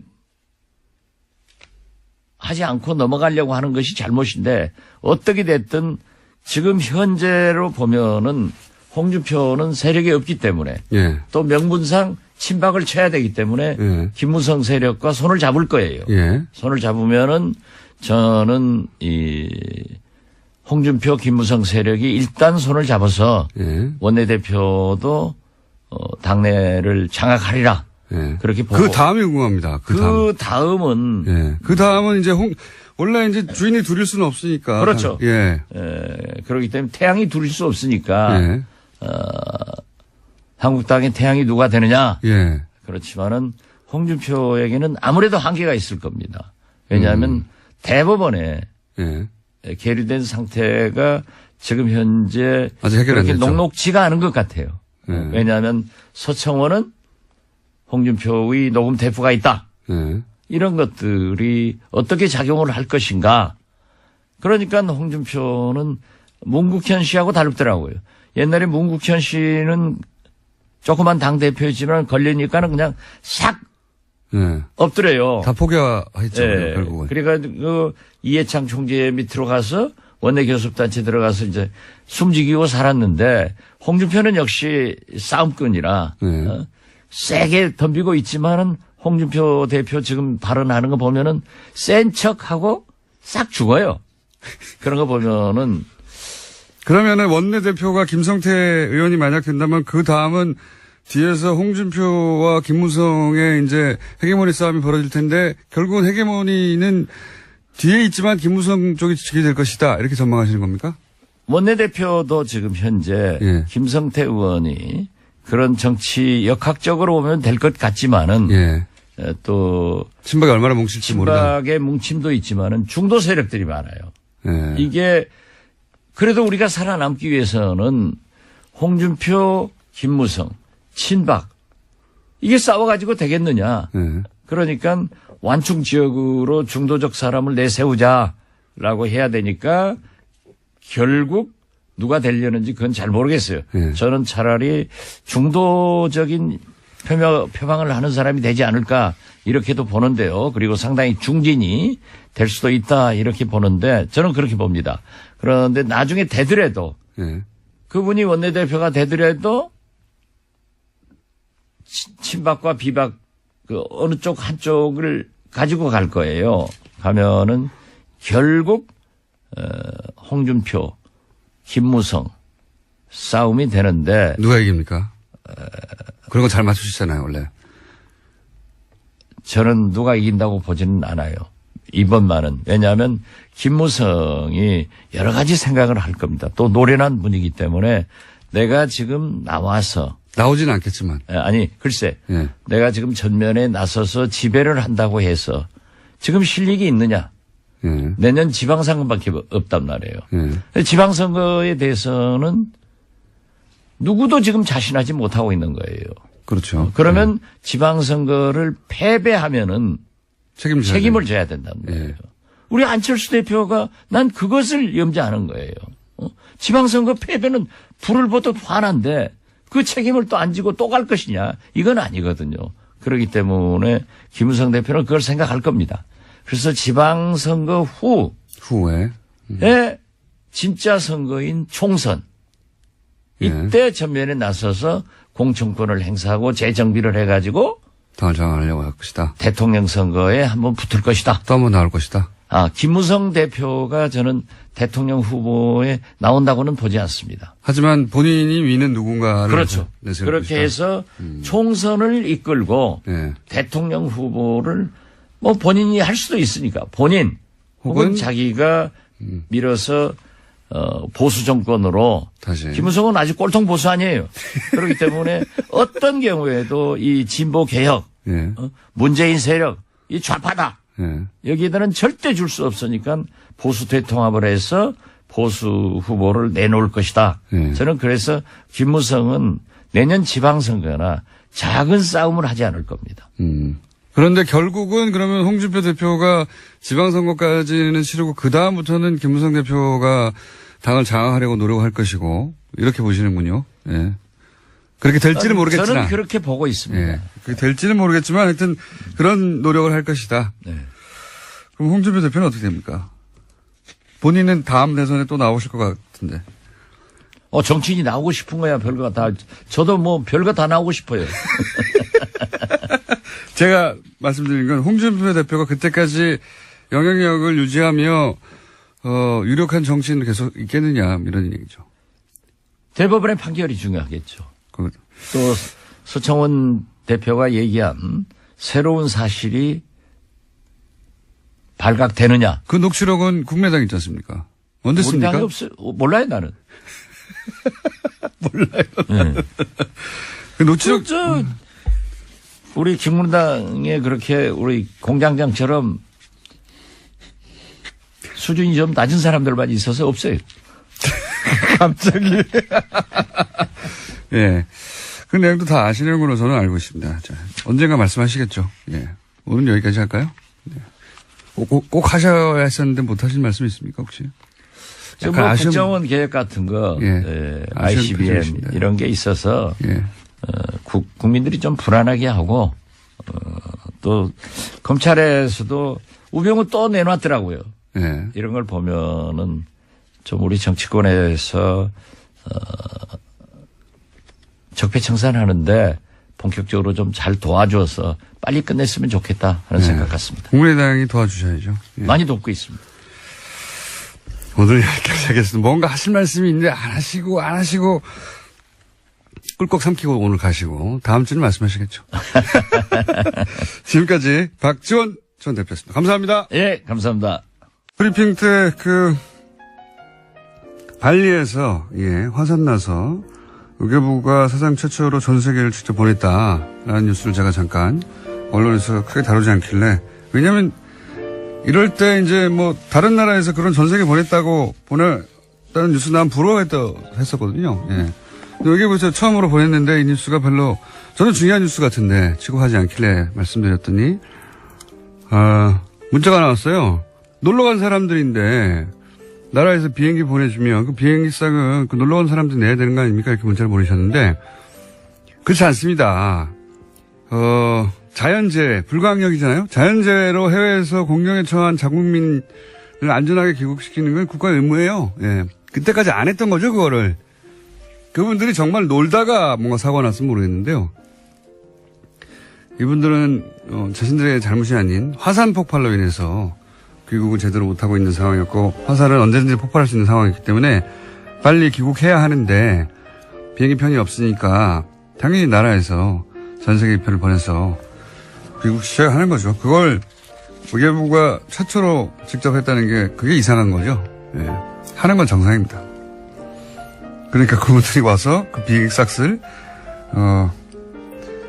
내면 안 되는 거죠. 자, 문자를 많이 보내주셨는데 내부자들 민원 폭발. 예. 뭔가 마음에 안 들 때 이렇게 폭발합니다. 문자가. 당장 없애라. 이번 주는 당장 없애라 문자 많이 왔고요. 그리고 방금 제보가 왔는데 지하철 9호선 파업으로 그리고 차량 고장까지 있어가지고 열차가 늦어지고 있다. 여의도 방면은 정말 많은 사람들이 기다리고 있다. 이런 제보가 갑자기 많이 왔습니다. 그러고 보니까 제가 교통방송이어서 지하 교통방송을 안내하고 있지는 않지만 문자가 많이 와서 안내해드립니다. 그 외에 심재철 부의장 국회 본회의에서 야당 보는 게 내란죄입니다. 재미있는 문자 있었습니다. 여기까지 하겠습니다. 자, 원래 굉장히 핫한 코너인 내부자들과 박지원 대표 코너가 오늘 잔잔하게 진행되는 관계로 오늘 이 코너가 터져줘야 됩니다. 네. 김진애 박사님 도시건축가 나오셨습니다. 안녕하십니까? 네, 안녕하세요. 네. 네, 뭐 이게 핫하다고 볼 수는 없는데 그냥 트럼프가 사랑하는 건축.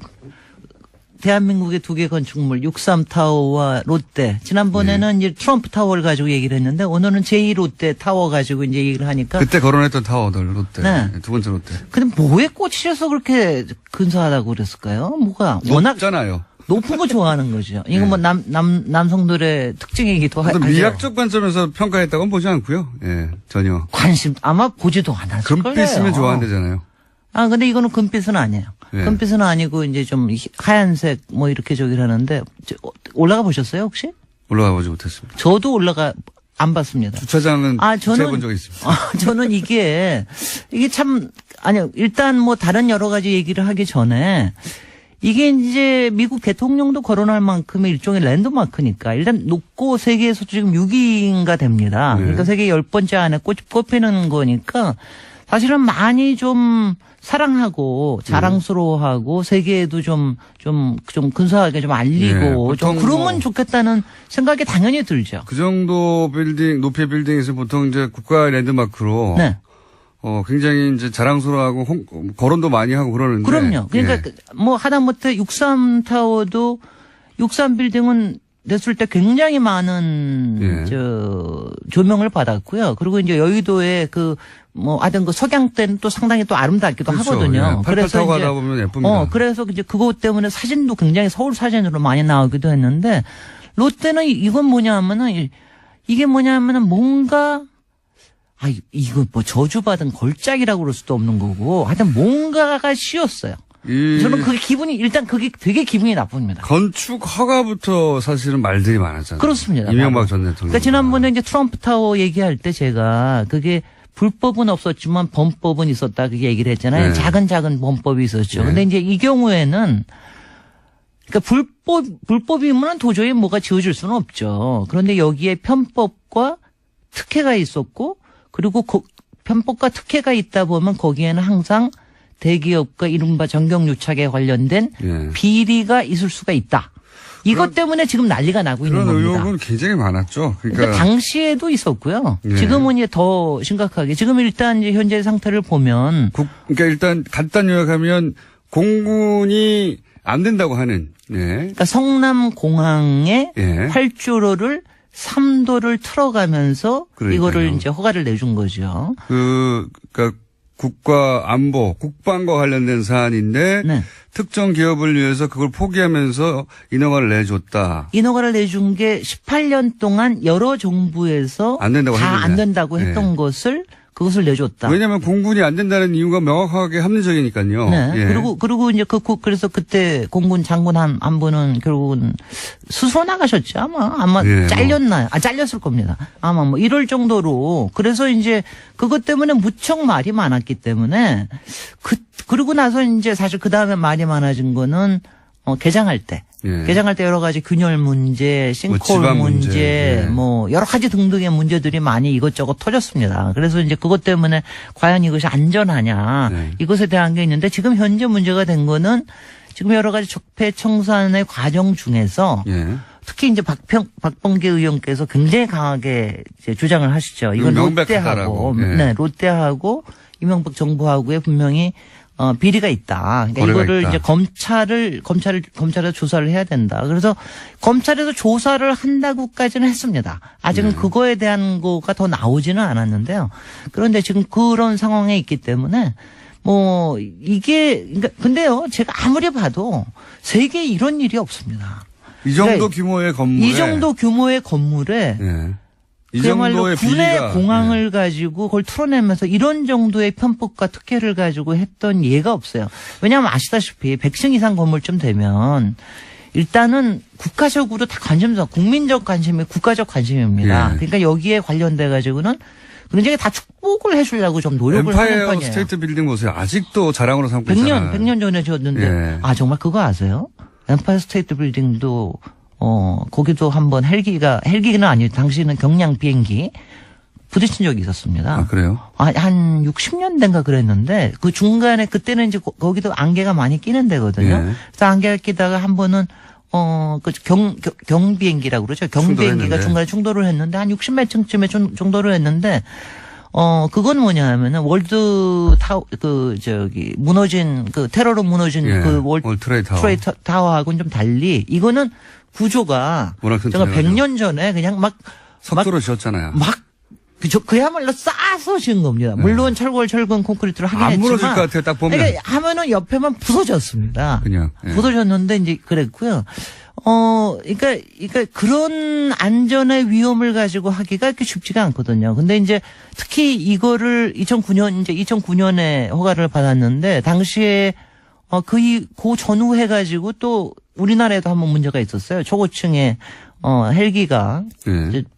부딪히는 문제가 있었거든요. 현대 그거는 역삼동인가 삼성동인가에서 부딪혔는데 그런 문제도 있고 그래서 굉장히 안전에 대한 문제가 심각할 때 이걸 내준 거예요. 민간 비행기도 아니고 공군기가 안 된다는데요. 아니 여기 비행기 전용기가 대통령 전용기가 뜨는 데입니다. 그리고 외국에서도 국빈들 오시면 여기 내리는데. 공군 기지인데. 아니 그러니까 이렇게 생각을 하시면 그러면 이제 당연히 이렇게 생각하는 사람들은 그럼 그걸 해주고 그러면 그 거래의 대가는 뭐야? 글쎄. 이렇게 생각하게 되는 거죠. 네. 예. 그러니까 이제 그 중에서도 또 하나가 아주 이제 심각하게 정해 이게 3도만 틀었어요. 예. 이제 활주로를 3도를 틀어가지고 거리를 조금 더 확보를 했는데 그 거리조차도 미국의 기준에 의하면은 좀 짧습니다. 그런데 그 전에도 사실은 노무현 대통령도 상당히 좀 이걸 좀 어떻게 해줘 보려고 노력을 예. 했었어요. 예. 그래서 그거를 갖다가 7도를 트는 안으로 가지고 했습니다. 여러 가지 검토를 했다고 들었어요. 7도를 틀었는데 그때도 공군에서 반대를 했기 때문에 결국은 예. 못 해주겠다 이거는 아니, 뭐 이렇게 얘기를 한 거고요. 공군이 국방을 이유로 네. 안보 문제를 이유로 안 된다고 하면 네. 대통령이 그 뭉갤 수가 없어요. 당연히. 네. 그래서 그래서 다 안 됐던 건데. 그래서 그때도 안이 뭐였냐면 10도를 트는 안을 가져왔습니다. 네. 그러니까 10도를 트겠다면 조금 더 안전할 거 아니겠어요? 근데 10도를 트는 거하고 3도를 트는 안하고 이걸 이제 어차피 비용은 롯데가 내는데 이게 1조 2천억 원 차이가 납니다. 그러니까 1조 2천억 원을 롯데가 또 세이브했군요. 그냥 세이브를 한 거죠. 그러니까 그 1조 2천억 원 정도를 가서 세이브를 했다면 틀려면은 또 10도 정도 틀면 좀 더 나았을 텐데 그것도 좀 틀고 말았군요. 돈 아니요, 때문에. 10도를 틀면은 엄청나게, 그러니까 그게 한 거의 2조쯤 됐고요. 3도를 틀면은 한 9천억 원인가 뭐 이렇게 해가지고. 거기서 또 1조 이상을. 거기서 1조 이상을 또 남긴 겁니다. 아하. 그러니까 그런 정도쯤 되면은 뭐가 야류가 없지는 않았을 수 있다는 느낌이 아니라 확신이 드는 거죠. 그러니까 그런 생각이 근데 뭐 때문에 그렇게 해줬을까 도대체. 더군다나 돈 때문이죠, 돈 때문에. 대통령이 당선되고 난 다음에 첫 해에 벌써 검토가 시작이 됐습니다. 그래서 1년 만에 허가를 내줬거든요. 그때 당시 되자마자 대기업들은요 그동안의 민원들 네. 꼭 해결하고 싶은데 해결하지 못했던 민원들을 다 들고 갔다는 얘기가 있어요. 글쎄요. 예. 그래서 특히 롯데하고의 관계는 굉장히 많이 특이했죠. 이거 당선자 시절에 시내에 있는 롯데 호텔에 예. 뭐 몇 층을 한 층을 다 뭐 썼다고 그러기도 하고 롯데 호텔은 왜 무슨 일만 있으면 이렇게 롯데 호텔 얘기가 나오는 겁니까? 김어준 부장장도 롯데 호텔 좋아하시잖아. 뭐 하면 롯데 호텔로 날아갔다 뭐가 이런 얘기 잘 저는 하시잖아. 거기 가서 뷔페 먹은 일밖에 없어요. 올라가 본 적은 없어요. 아니 근데 네. 롯데라는 이름이 네. 솔직히는 박정희 때부터 해가지고 전두환 김영삼, 이명박까지, 그리고 지금 박근혜 저기 때까지 네. 안 낀 적이 없습니다. 솔직히 모든 편법과 특혜와 그리고 그 뒤에 있을지 모르는 또 다른 비읍자가 항상 결부되어 있는 거예요. 근데 이게 솔직히는 저는 제가 트위터에도 그렇게 날렸지만, 신격호 회장과 이명박 대통령이 둘이 합작으로 만든 괴물이라고 생각은 저는 하는데, 이렇게 신격호 회장이 한 30년 동안 100층 이상을 짓고 싶어 했거든요. 그래서 롯데는 예. 여기뿐만이 아닙니다. 다른 데도, 부산에도 지금 부산시청 했던 땅을 사가지고 거기에도 100층 이상 짓겠다고 계획을 갖고 있었고요. 이게 처음으로 이제 저기가 된 거죠. 근데 100층 이상을 짓고 나니까 항상 이런 거 짓고 나면은 저주가 생긴다는 얘기를 하냐. 바벨탑의 저주라고 그럴까? 이런 게 생긴다. 롯데 지금 무너지고 있는 거 보세요. 많이 여러 가지 무너지잖아요. 그 비리 문제는 예. 비리 의혹 문제는 이제 정치권에서 다룰 문제고. 네. 혹시 건축학적으로 평가하면 어떻습니까? 일단은 안전 문제에 있어서 네. 지금 지진이나 이런 것 때문에 많이 걱정하시고 그랬는데 네. 저는 솔직히는 월드 트레이드 센터 같은 그런 항공 사건 빼놓고는 네. 솔직히는 안전 문제에 대해서 그렇게 이렇게 너무 걱정은 안 하셔도 될 거라는 생각을 합니다. 이게 이제 외국 설계 회사가 설계를 했고, 사실 최근에 그런 여러 가지 등등의 문제가 있었지만은 설마 그 문제까지는 있지 않다. 그리고 제가 자료를 보면은 여러 가지 설계를 잘한 것 같이 보이기는 해요. 그래서 그 문제는 아닌데, 저는 미학적으로는 굉장히 문제가 있다. 이게 미학적으로는 저는 몰랐는데, 오늘 누가 얘기를 하더라고요. 이게 반지의 제왕에 나오는 어떤 사우론. 왜 사우론의 눈처럼 보이냐 하면은 맨 위에 있는 첨탑에 올라가는데 그 사이가 이렇게 틈이 있어요. 아하. 그 사이에 이렇게 빛이 나오거든요. 그게 사우론의 눈처럼 생겼다. 이래가지고 하는데 저는 하든 간에 이렇게 대충 바깥에서 보고 오면은 이렇게 관심도 안 생기거니와 그냥 되게 고개를 돌리고 갑니다. 아니, 보고 싶어야 되는데, 이런 거는 사실은. 그잖아요? 뭐랄까요. 안타까운 일이죠. 그게 굉장히 안타까워요. 이 정도 높이와 이 정도 건축이, 그렇게 이제 부패를 염두에 두고 바라보게 된다는 것은. 네. 굉장히 안타까운 일이죠. 앞으로도 계속 그럴 테니까요. 그러니까, 이명박 대통령이 사실은 남긴 건축물이라는 게 별로 없는데, 이거에 대한 저주를 좀 남기는 게 아닌가 하는 생각이 들어요. 왜냐하면 굉장히 안 좋은 겁니다. 그러니까 사람들이 솔깃하게 뭔가를 흔쾌하게 얘기하기가 굉장히 어려운 거예요, 말하자면은. 말씀하셨듯이 뒤에 야로가 있을까봐. 네. 근데 이제 야로라고 하니까 사람들이 이제 문자를 많이 왔어요. 뭐 속어다, 뭐 전문 용어다 그런 말 쓰지 말라. 네. 순우리말입니다. 네. 일본 말도 아니고요. 네. 속어도 아니고 순우리말이에요. 근데 아니, 근데- 어감이 이상해가지고. 아니 근데 찾아보시면은 야로와 야료가 있는데 저는 야로로 얘기한 거고요. 그러니까 이거는 우리말입니다. 저는 여기까지 해드리겠습니다. 네. 김진일 박사님이었습니다. 예, 감사합니다. 안녕. 안녕. 그쪽에서는 김관진, 임관빈 석방에 대해서 야 이거 큰일 났다라고 생각해서 그렇습니다. 결집하는 것이고. 네네. 예. 그래서 그렇군요. 예 그렇습니다. 예 정당을 간단하게 소개해드리면은 민주당 역시 0.5%포인트 하락해서 51.3%고요.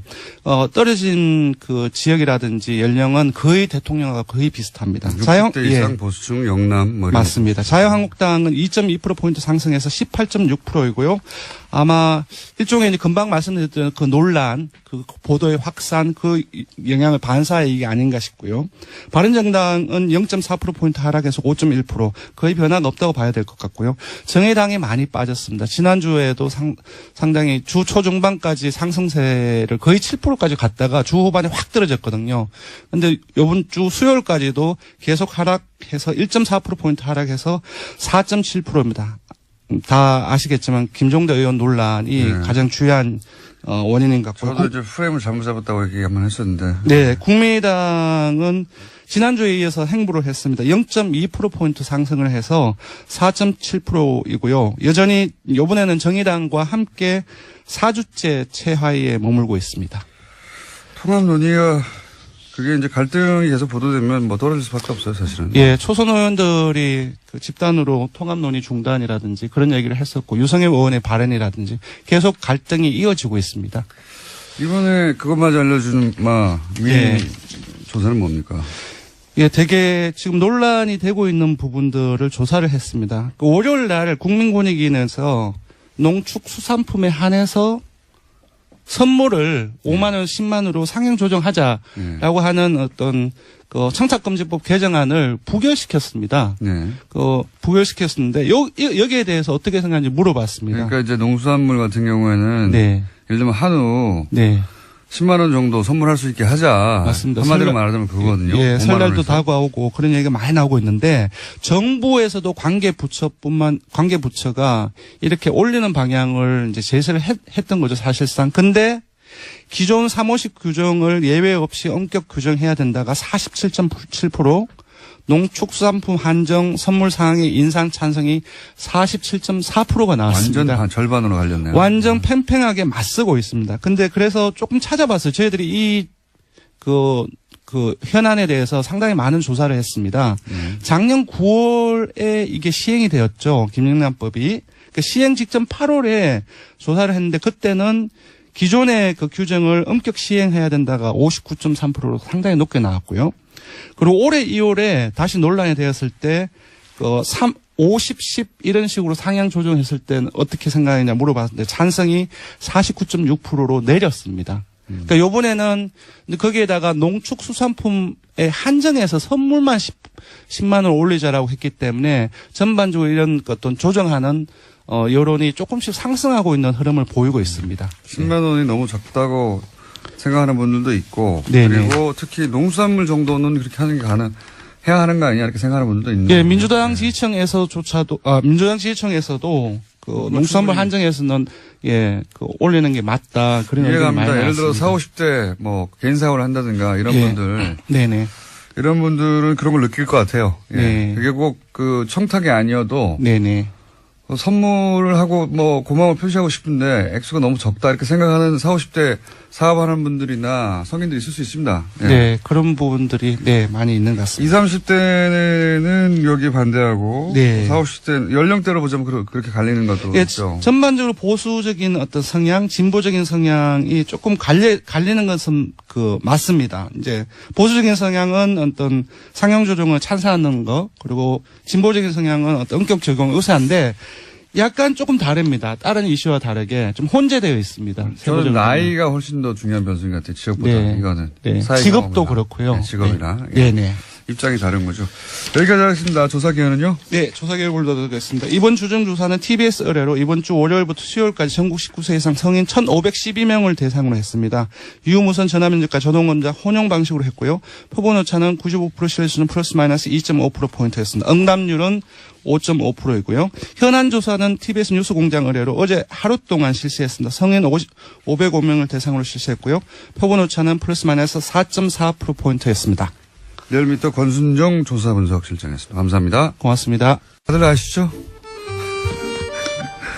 한 3번 정도 코너가 완전히 사라질 뻔 하다가 잠시 후에 너무 재밌다고 다시 대폭발하기도 하고 이상한 코너입니다.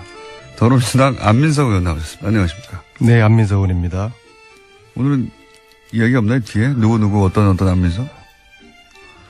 디그니티, 엘레강스. 저를 흔들지 말아주세요. 총수. 자유한국당 김성태 의원님 나오셨습니다. 네, 안녕하세요. 김성태입니다. 네. 다른 이야기 전에 이제 공적인 사안이자 또 저희 국정원이 모든 수사권에서 손을 떼는 내용의 자체개혁 법안을 국회에 보고했는데요. 이름도 바꾼다고 합니다. 대외안보정보원으로 지난 18년 동안 써왔던 국가정보원 이름을 내린다라고 합니다. 대외안보정보원이면 대안원이 되는 겁니까? 이제 굉장히 낯서네요. 대보원이 되나요? 네. 대정원이 되나요? 뭐라고 약칭이 될지 모르겠는데 뭐 그렇다고 하고요. 그리고요.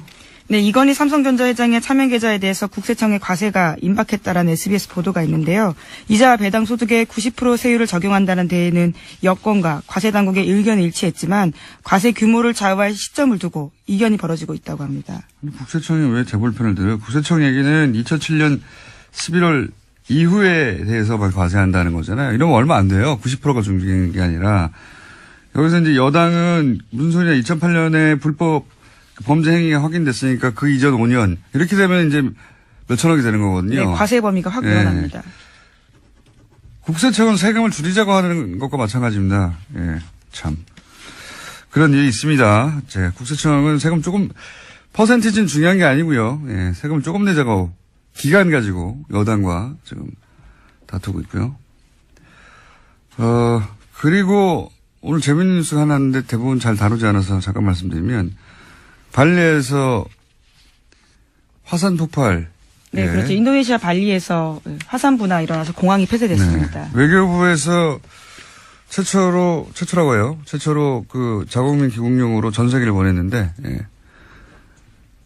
최초인데 크게 보도가 안 되더라고요. 네, 어제 문재인 대통령이 관련된 지시를 했고요. 오늘 아시아나 항공을 통해서 전 세계를 운항하기로 했다고 합니다. 아시아나가 갔다는 얘기만 하고, 예.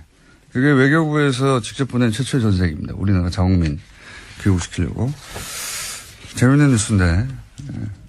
별달리 보도가 안 되길래 언급했습니다. 여기까지 하겠습니다. 예, 시사인 김은지였습니다. 감사합니다. 바로 이어서 리얼미터 그것마저 알려주마.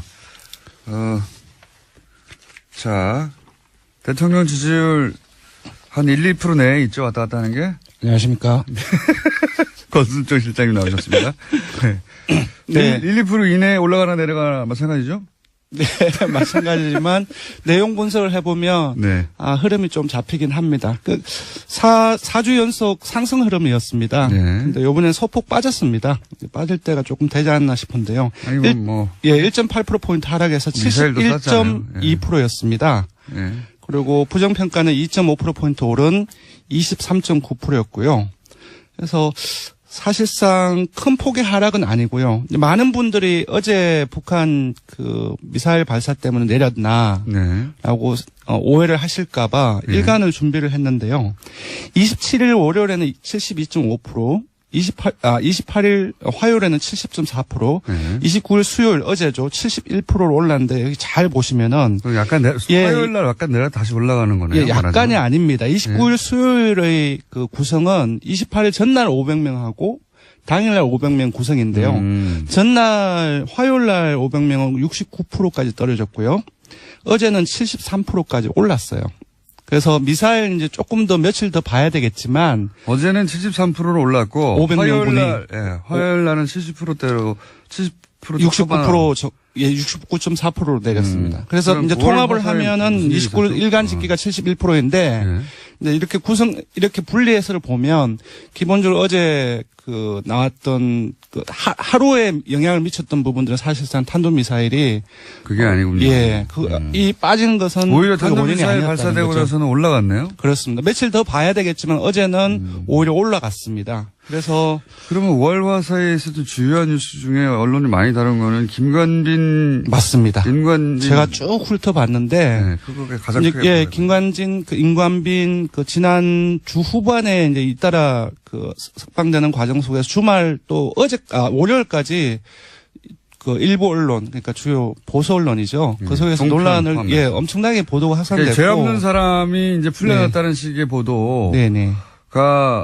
보수 매체와 정편을 통해서 굉장히 많이 보도가 됐는데 맞습니다. 거기 노출됐던 뭐 50대 이상이나 혹은 뭐 영남 지역 이쪽에서 맞습니다. 죄 없는 사람 예. 역시 죄 없는 사람이었구나. 네네. 판사가 죄가 없어 풀어줬구나. 네네. 이렇게 받아들일 만한 뉴스들이 많았거든요. 예, 그 세부 분석을 해보니까 금방 말씀하시는 것처럼 동일하게 나타났습니다. 제가 잘 알아요, 그런 거는. 예, 50대 이상 그리고 그 중에서도 60대 이상에서 무려 6.7% 정도가 빠졌고요.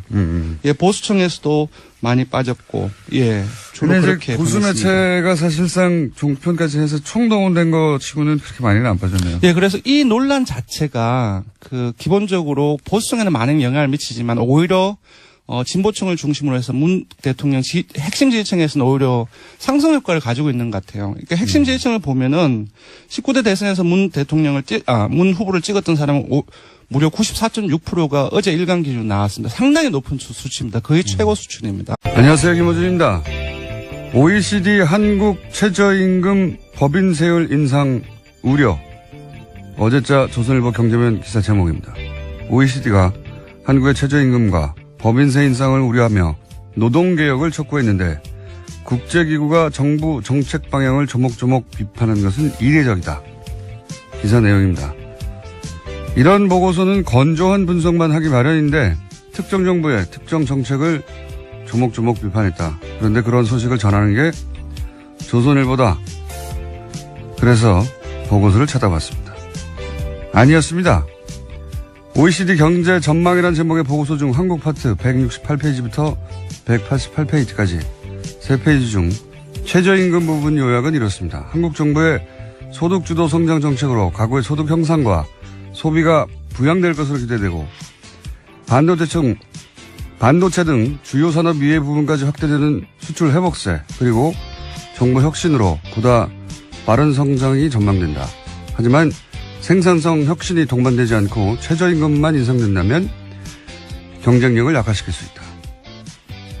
노동개혁이라는 문장은 아예 없고 법인세 부분은 긍정적인 경제 전망과 그에 따른 리스크 부분을 설명하며 소기업의 경우 법인세 인상은 기업 투자를 약화시킬 수 있다.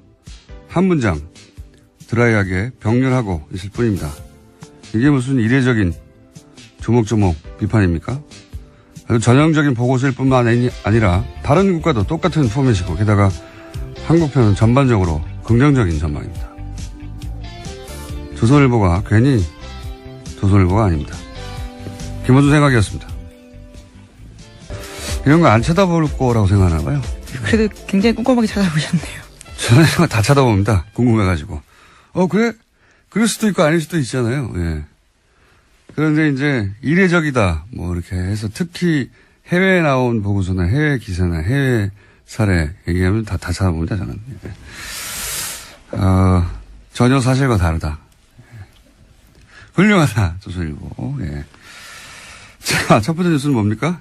네, 원세훈 전 국정원장이 특수활동비를 해외로 빼돌린 정황이 포착됐다라는 건데요. 검찰이 수사에 나섰습니다.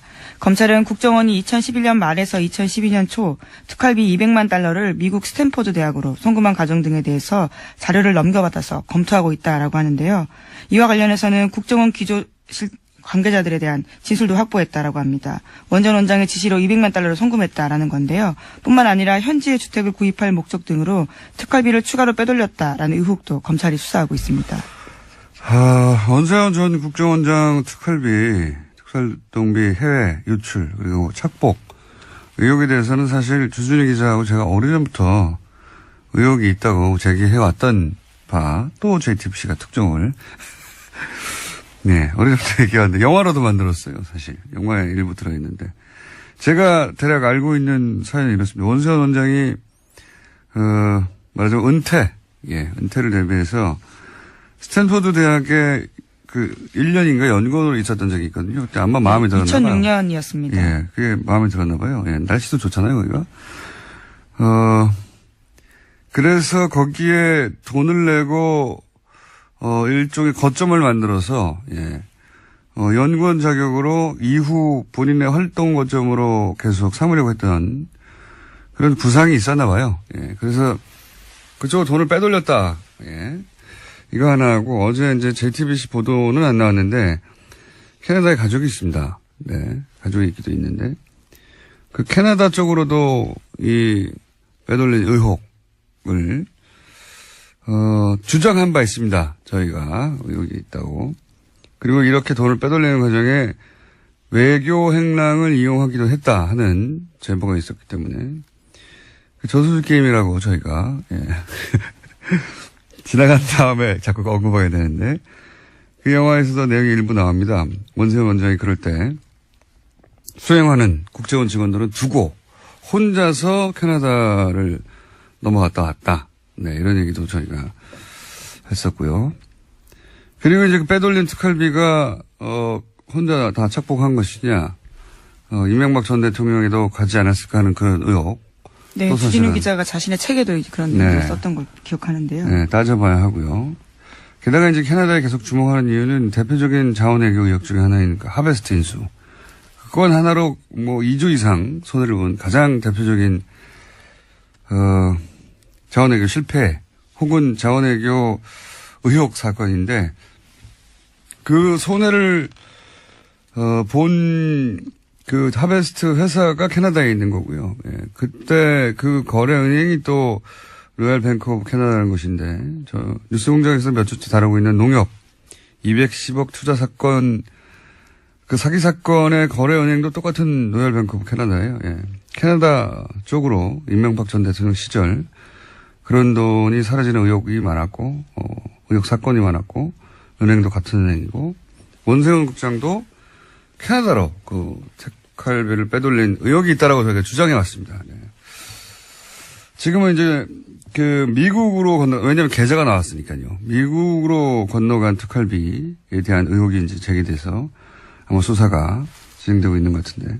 네, 어제 압수수색했는데요. 강남 사무실과 원세훈 전 원장이 수감 중인 서울구치소 수용실에서 압수수색 진행됐습니다. 그래서 회계장부와 자료 그리고 개인 메모 등이 확보됐다라고 합니다.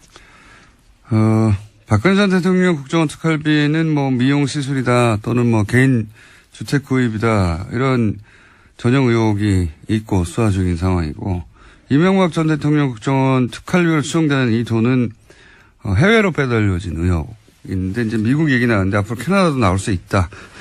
그리고 그렇다면 규모는 이명박 전 대통령 쪽이 훨씬 더 클 수 있다. 네. 여기까지 해두죠. 예. 완전히 다른 이야기죠. 지금까지 나왔던 것과는. 예. 특활비를 어떻게 썼다가 아니라 해외로 빼돌렸다는 거 아닙니까? 아예. 네, 입금 자체는 사실이었어요. 이제 이것을 왜 했는지에 대해서 더 수사가 필요해 보입니다. 네. 국정원이 스탠포드 대학 특정 연구소로요. 네, 연구소에다가 돈을 20억이나 쏠 이유가 뭐가 있습니까? 예. 국정원이 그런 이제 물증 하나가 나온 것이고, 이게 다가 아닐 것이다. 다가 아닌 것으로 저도 알고 있고, 수사가 진행되면 더 나오겠죠. 예. 전혀 새로운 이야기입니다, 이제. 예. 저랑 주진우 기자가 주장만 하는 것이, 예. 그때는 사실 그럴 리가 없다고 아무도 귀 기울여 주지 않았어요. 그런 게 또 하나 나왔고요. 자, 다음 뉴스는 뭡니까? 네, 국세청이 지난해 12월부터 올해 2월까지 다스에 대한 세무조사를 벌였다라는 오늘 아침 조선일보 보도입니다. 다스는 아시다시피 이명박 전 대통령의 실소유주 논란이 불거지고 있는 회사인데요. 이 세무조사는 지난해 12월 9일 박근혜 전 대통령의 탄핵소추안이 국회에서 가결되고 헌법재판소에 접수된 직후에 시작됐다라고 합니다. 당시 조사는 2012년에 이어서 4년 만에 이어졌다라고 하는데요. 다스의 법인세 납부가 줄어들어서 이를 들여다봤다라는 것이 국세청 이야기입니다. 하지만 별다른 조치 없이 조사는 끝냈다. 했다라고 하는데요. 3개월 정도 회계 자료를 들여다봤기 때문에 국세청에 관련된 자료가 아주 많다라는 겁니다. 굉장히 이상한 조사예요. 그죠? 굉장히. 그러니까 그 직후에 국회에서 가결된 직후라고 12월 9일 직후죠. 예. 직후에 국세청이 갑자기 다스에 대한 본사에 대한 세무조사를 실시했는데 왜 그랬을까요? 왜 하필 이 시점이었을까? 뭐 여러 가지 시나리오가 가능할 것 같아요. 그러니까 갑자기 세월호가 예정됐잖아요. 그것처럼 했었어야 하는 일들을 하지 않았던 정부 부처들이 이렇게 되면 정권이 연장되지 않을 수 있겠다. 보수 정권으로 싶어서 갑자기 미뤄왔던 일들을 했던 것인지 아니면은 여전히 당시 정권이 넘어간 상태는 아니기 때문에 정권이 넘어가기 전에 미리 세무조사를 받아두고 세무조사를 이미 받았는데 또 빠른 시간 내에 세무조사를 하면 정치적 세무조사라고 주장하려고 그런 건지 어떤 이유인지는 모르겠지만 굉장히 이례적이고 특별한 상황에서 세무조사했던 것 같습니다. 이게 왜 하필 이때 세무조사를 했는지 그리고 아무 조치 없이 끝났거든요. 게다가 그렇게 하고 나서도. 다스 쪽에서 소명을 했다고 하는데요. 미국 공장 사정이 어려워지면서 법인세가 줄었다라는 이야기를 받아들였다라는 거죠. 미국 공장 엘리바마 쪽에서 이제 비자금이 움직인 의혹도 주준 기자가 얘기한 적이 있는데 전반적으로 매우 좀 이상한 시점에 이상한 타이밍에 세무조사였고 이 세무조사가 왜 이루어졌는지 후속 기사도 나올 법합니다. 네, 매우 이상한 세무조사다. 여기까지는 해두고요. 다음은요. 네, 안봉근 전 비서관이 최근 검찰 조사에서 박근혜 전 대통령과 이재용 삼성전자 부회장이 2014년 9월 무렵에 청와대 안가에서 독대했다라고 진술했다는 보도가 나왔는데요. 박근혜 전 대통령과 이재용 부회장의 독대는 지금까지 3차례로 알려졌습니다. 그런데 그게 아니라 4차례라는 건데요. 어제 열린 이재용 부회장의 항소심 재판에서 특검팀이 밝힌 바입니다. 그러면서 특검팀에서는 안 전 비서관을 증인으로 신청했습니다. 이건 아마 그래서 숨겼겠죠. 왜 숨겼다고 저는 생각하냐면, 나머지 했다고 하는 장소들은, 개소식, 센터의 개소식, 창조경제인가요? 예. 창조경제혁신센터, 개소식에서 한 번 만났습니다. 그리고 여기는 공식적인 자리란 말이죠. 나머지는 청와대, 이래서 이것만 가지고 공식적인 면담이었다라고 주장하려고 했던 게 아닐까. 이번에는 별도 독대를 안가에서 했다는 건데 그래서 숨겼던 걸까? 이유는 잘 모르겠어요. 어쨌든 만났던 걸 숨겨오다가 한 번 더 인정하게 된 겁니다. 네, 안 전 비서관 같은 경우에는 자신이 직접 이재용 부회장을 안내했기 때문에 명확하게 기억한다 이렇게 진술했다는 거거든요. 관련해서는 다음 달 18일에 재판 증인으로 나온다고 합니다. 그때 이제 이재용 부회장이 그때 안 했다고 그랬거든요. 굳이 3번 만났는데 4번째 만나는 걸 안 했다고 말할 필요가 없는데 이때는 안가에서 독대했기 때문이 아닐까? 이런 생각을 하긴 합니다만 모르겠습니다. 도대체 이때는 무슨 생각하라고 그 바로 직전의 만남은 아마 전후에 그때 만났다고 하면 설명이 안 되는 시나리오가 있었겠죠. 네, 그게 뭔지는 모르겠어요. 뭔지는 모르겠는데 특검은 이때 만났다고 주장했었죠. 법원은 계속해서 주장했습니다. 법원에서는 인정 안 했는데 이번에는 이제 특검이 파악했던 대로 그 전에도 만났다는 게 이제 추가 증거가 나왔기 때문에요. 이런 진술들이 좀 힘을 얻고 있는 겁니다. 대부분의 뉴스를 제가 비슷하게 추정할 수 있는데 잘 모르겠네요. 이거는 게다가 국세청이 왜 하필 12월 9일 직후예요. 12월 9일이면 탄핵안이 가결된 날인데 가결된 당일날 국세청이 갑자기 세무조사 했다는 것도 당일까지는 아니고 그 직후라고 나오는데 아무튼 그 시점입니다. 굉장히 이상하네요. 혹시 미리 국세청이 한번 훑어보고 이런 걸 조심하라고 이런 걸 대비하라고 하려고 그런 건가요? 뭔지 모르겠습니다. 특이한 시점입니다. 굉장히 후속 취재가 있어야 될 것 같은 사안이고요. 다음 뉴스는요? 네, 국정원의 댓글 공작 혐의 등으로 구속된 이종명 전 3차장도 법원에 구속적부 심사를 청구했습니다. 이 전 차장에 대한 구속적부심이 오늘 열리는데요. 신광열 부장판사가 맡고 있는 서울중앙지법 형사합의 51부가 심리를 진행합니다. 이곳은 김관진 전 장관과 윤관빈 전 실장이 구속적부심을 담당했던 곳입니다. 야, 예.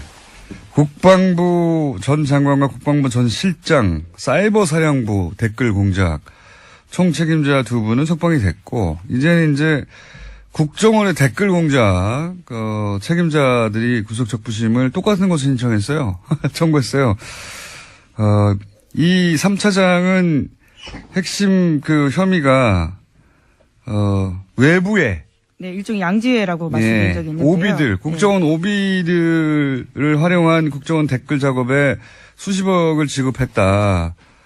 거기 책임자거든요. 예. 네, 그래서 지난달 18일에 영장이 나왔는데요. 영장 발부 사유는 이렇습니다. 범죄 혐의가 소명되고 증거인멸의 염려가 있어서 구속의 사유와 필요성이 인정된다라는 거였습니다. 신광열 부장판사가 과연 이 정도 상황에서 국정원 차장까지, 국정원 3차장이면 원세훈 바로 아래란 말이죠. 그렇죠. 예. 네. 원세훈 이미 이렇게 수감돼 있으니까요. 3년이 네, 확정돼. 거긴 이미 형이 확정됐습니다. 형이 확정됐으니까요. 그러면 지금 3차장이, 국정원장을 제외하고는 댓글 공작의 최고 책임자급인데, 지금 국방부 전 장관을 석방하자 상관이 석방됐는데 그 지시를 따랐을 뿐인 부하는 석방하지 않을 수 없어서 말하자면 석방됐다고 치면 여기서 마찬가지가 될 것 같기도 한데 어떻게 생각하세요? 신광열 부장판사가 사이버 사령부는 최고 책임자들을 석방했고 이제 국정원 쪽도 남아있는 특히 오비들 국정을 은퇴한 사람들 중심으로 꾸렸던 외곽팀에 지급한 돈 혹은 지시한 혐의 이거 가지고 구속된 사람 분인데 어떻게 될까요? 네, 이르면 오늘 안, 느리면 내일 결정이 됩니다. 네, 내일 또 이정열 부장판사하고 다시 한번 연결할 가능성이 있을 수 있겠네요. 예.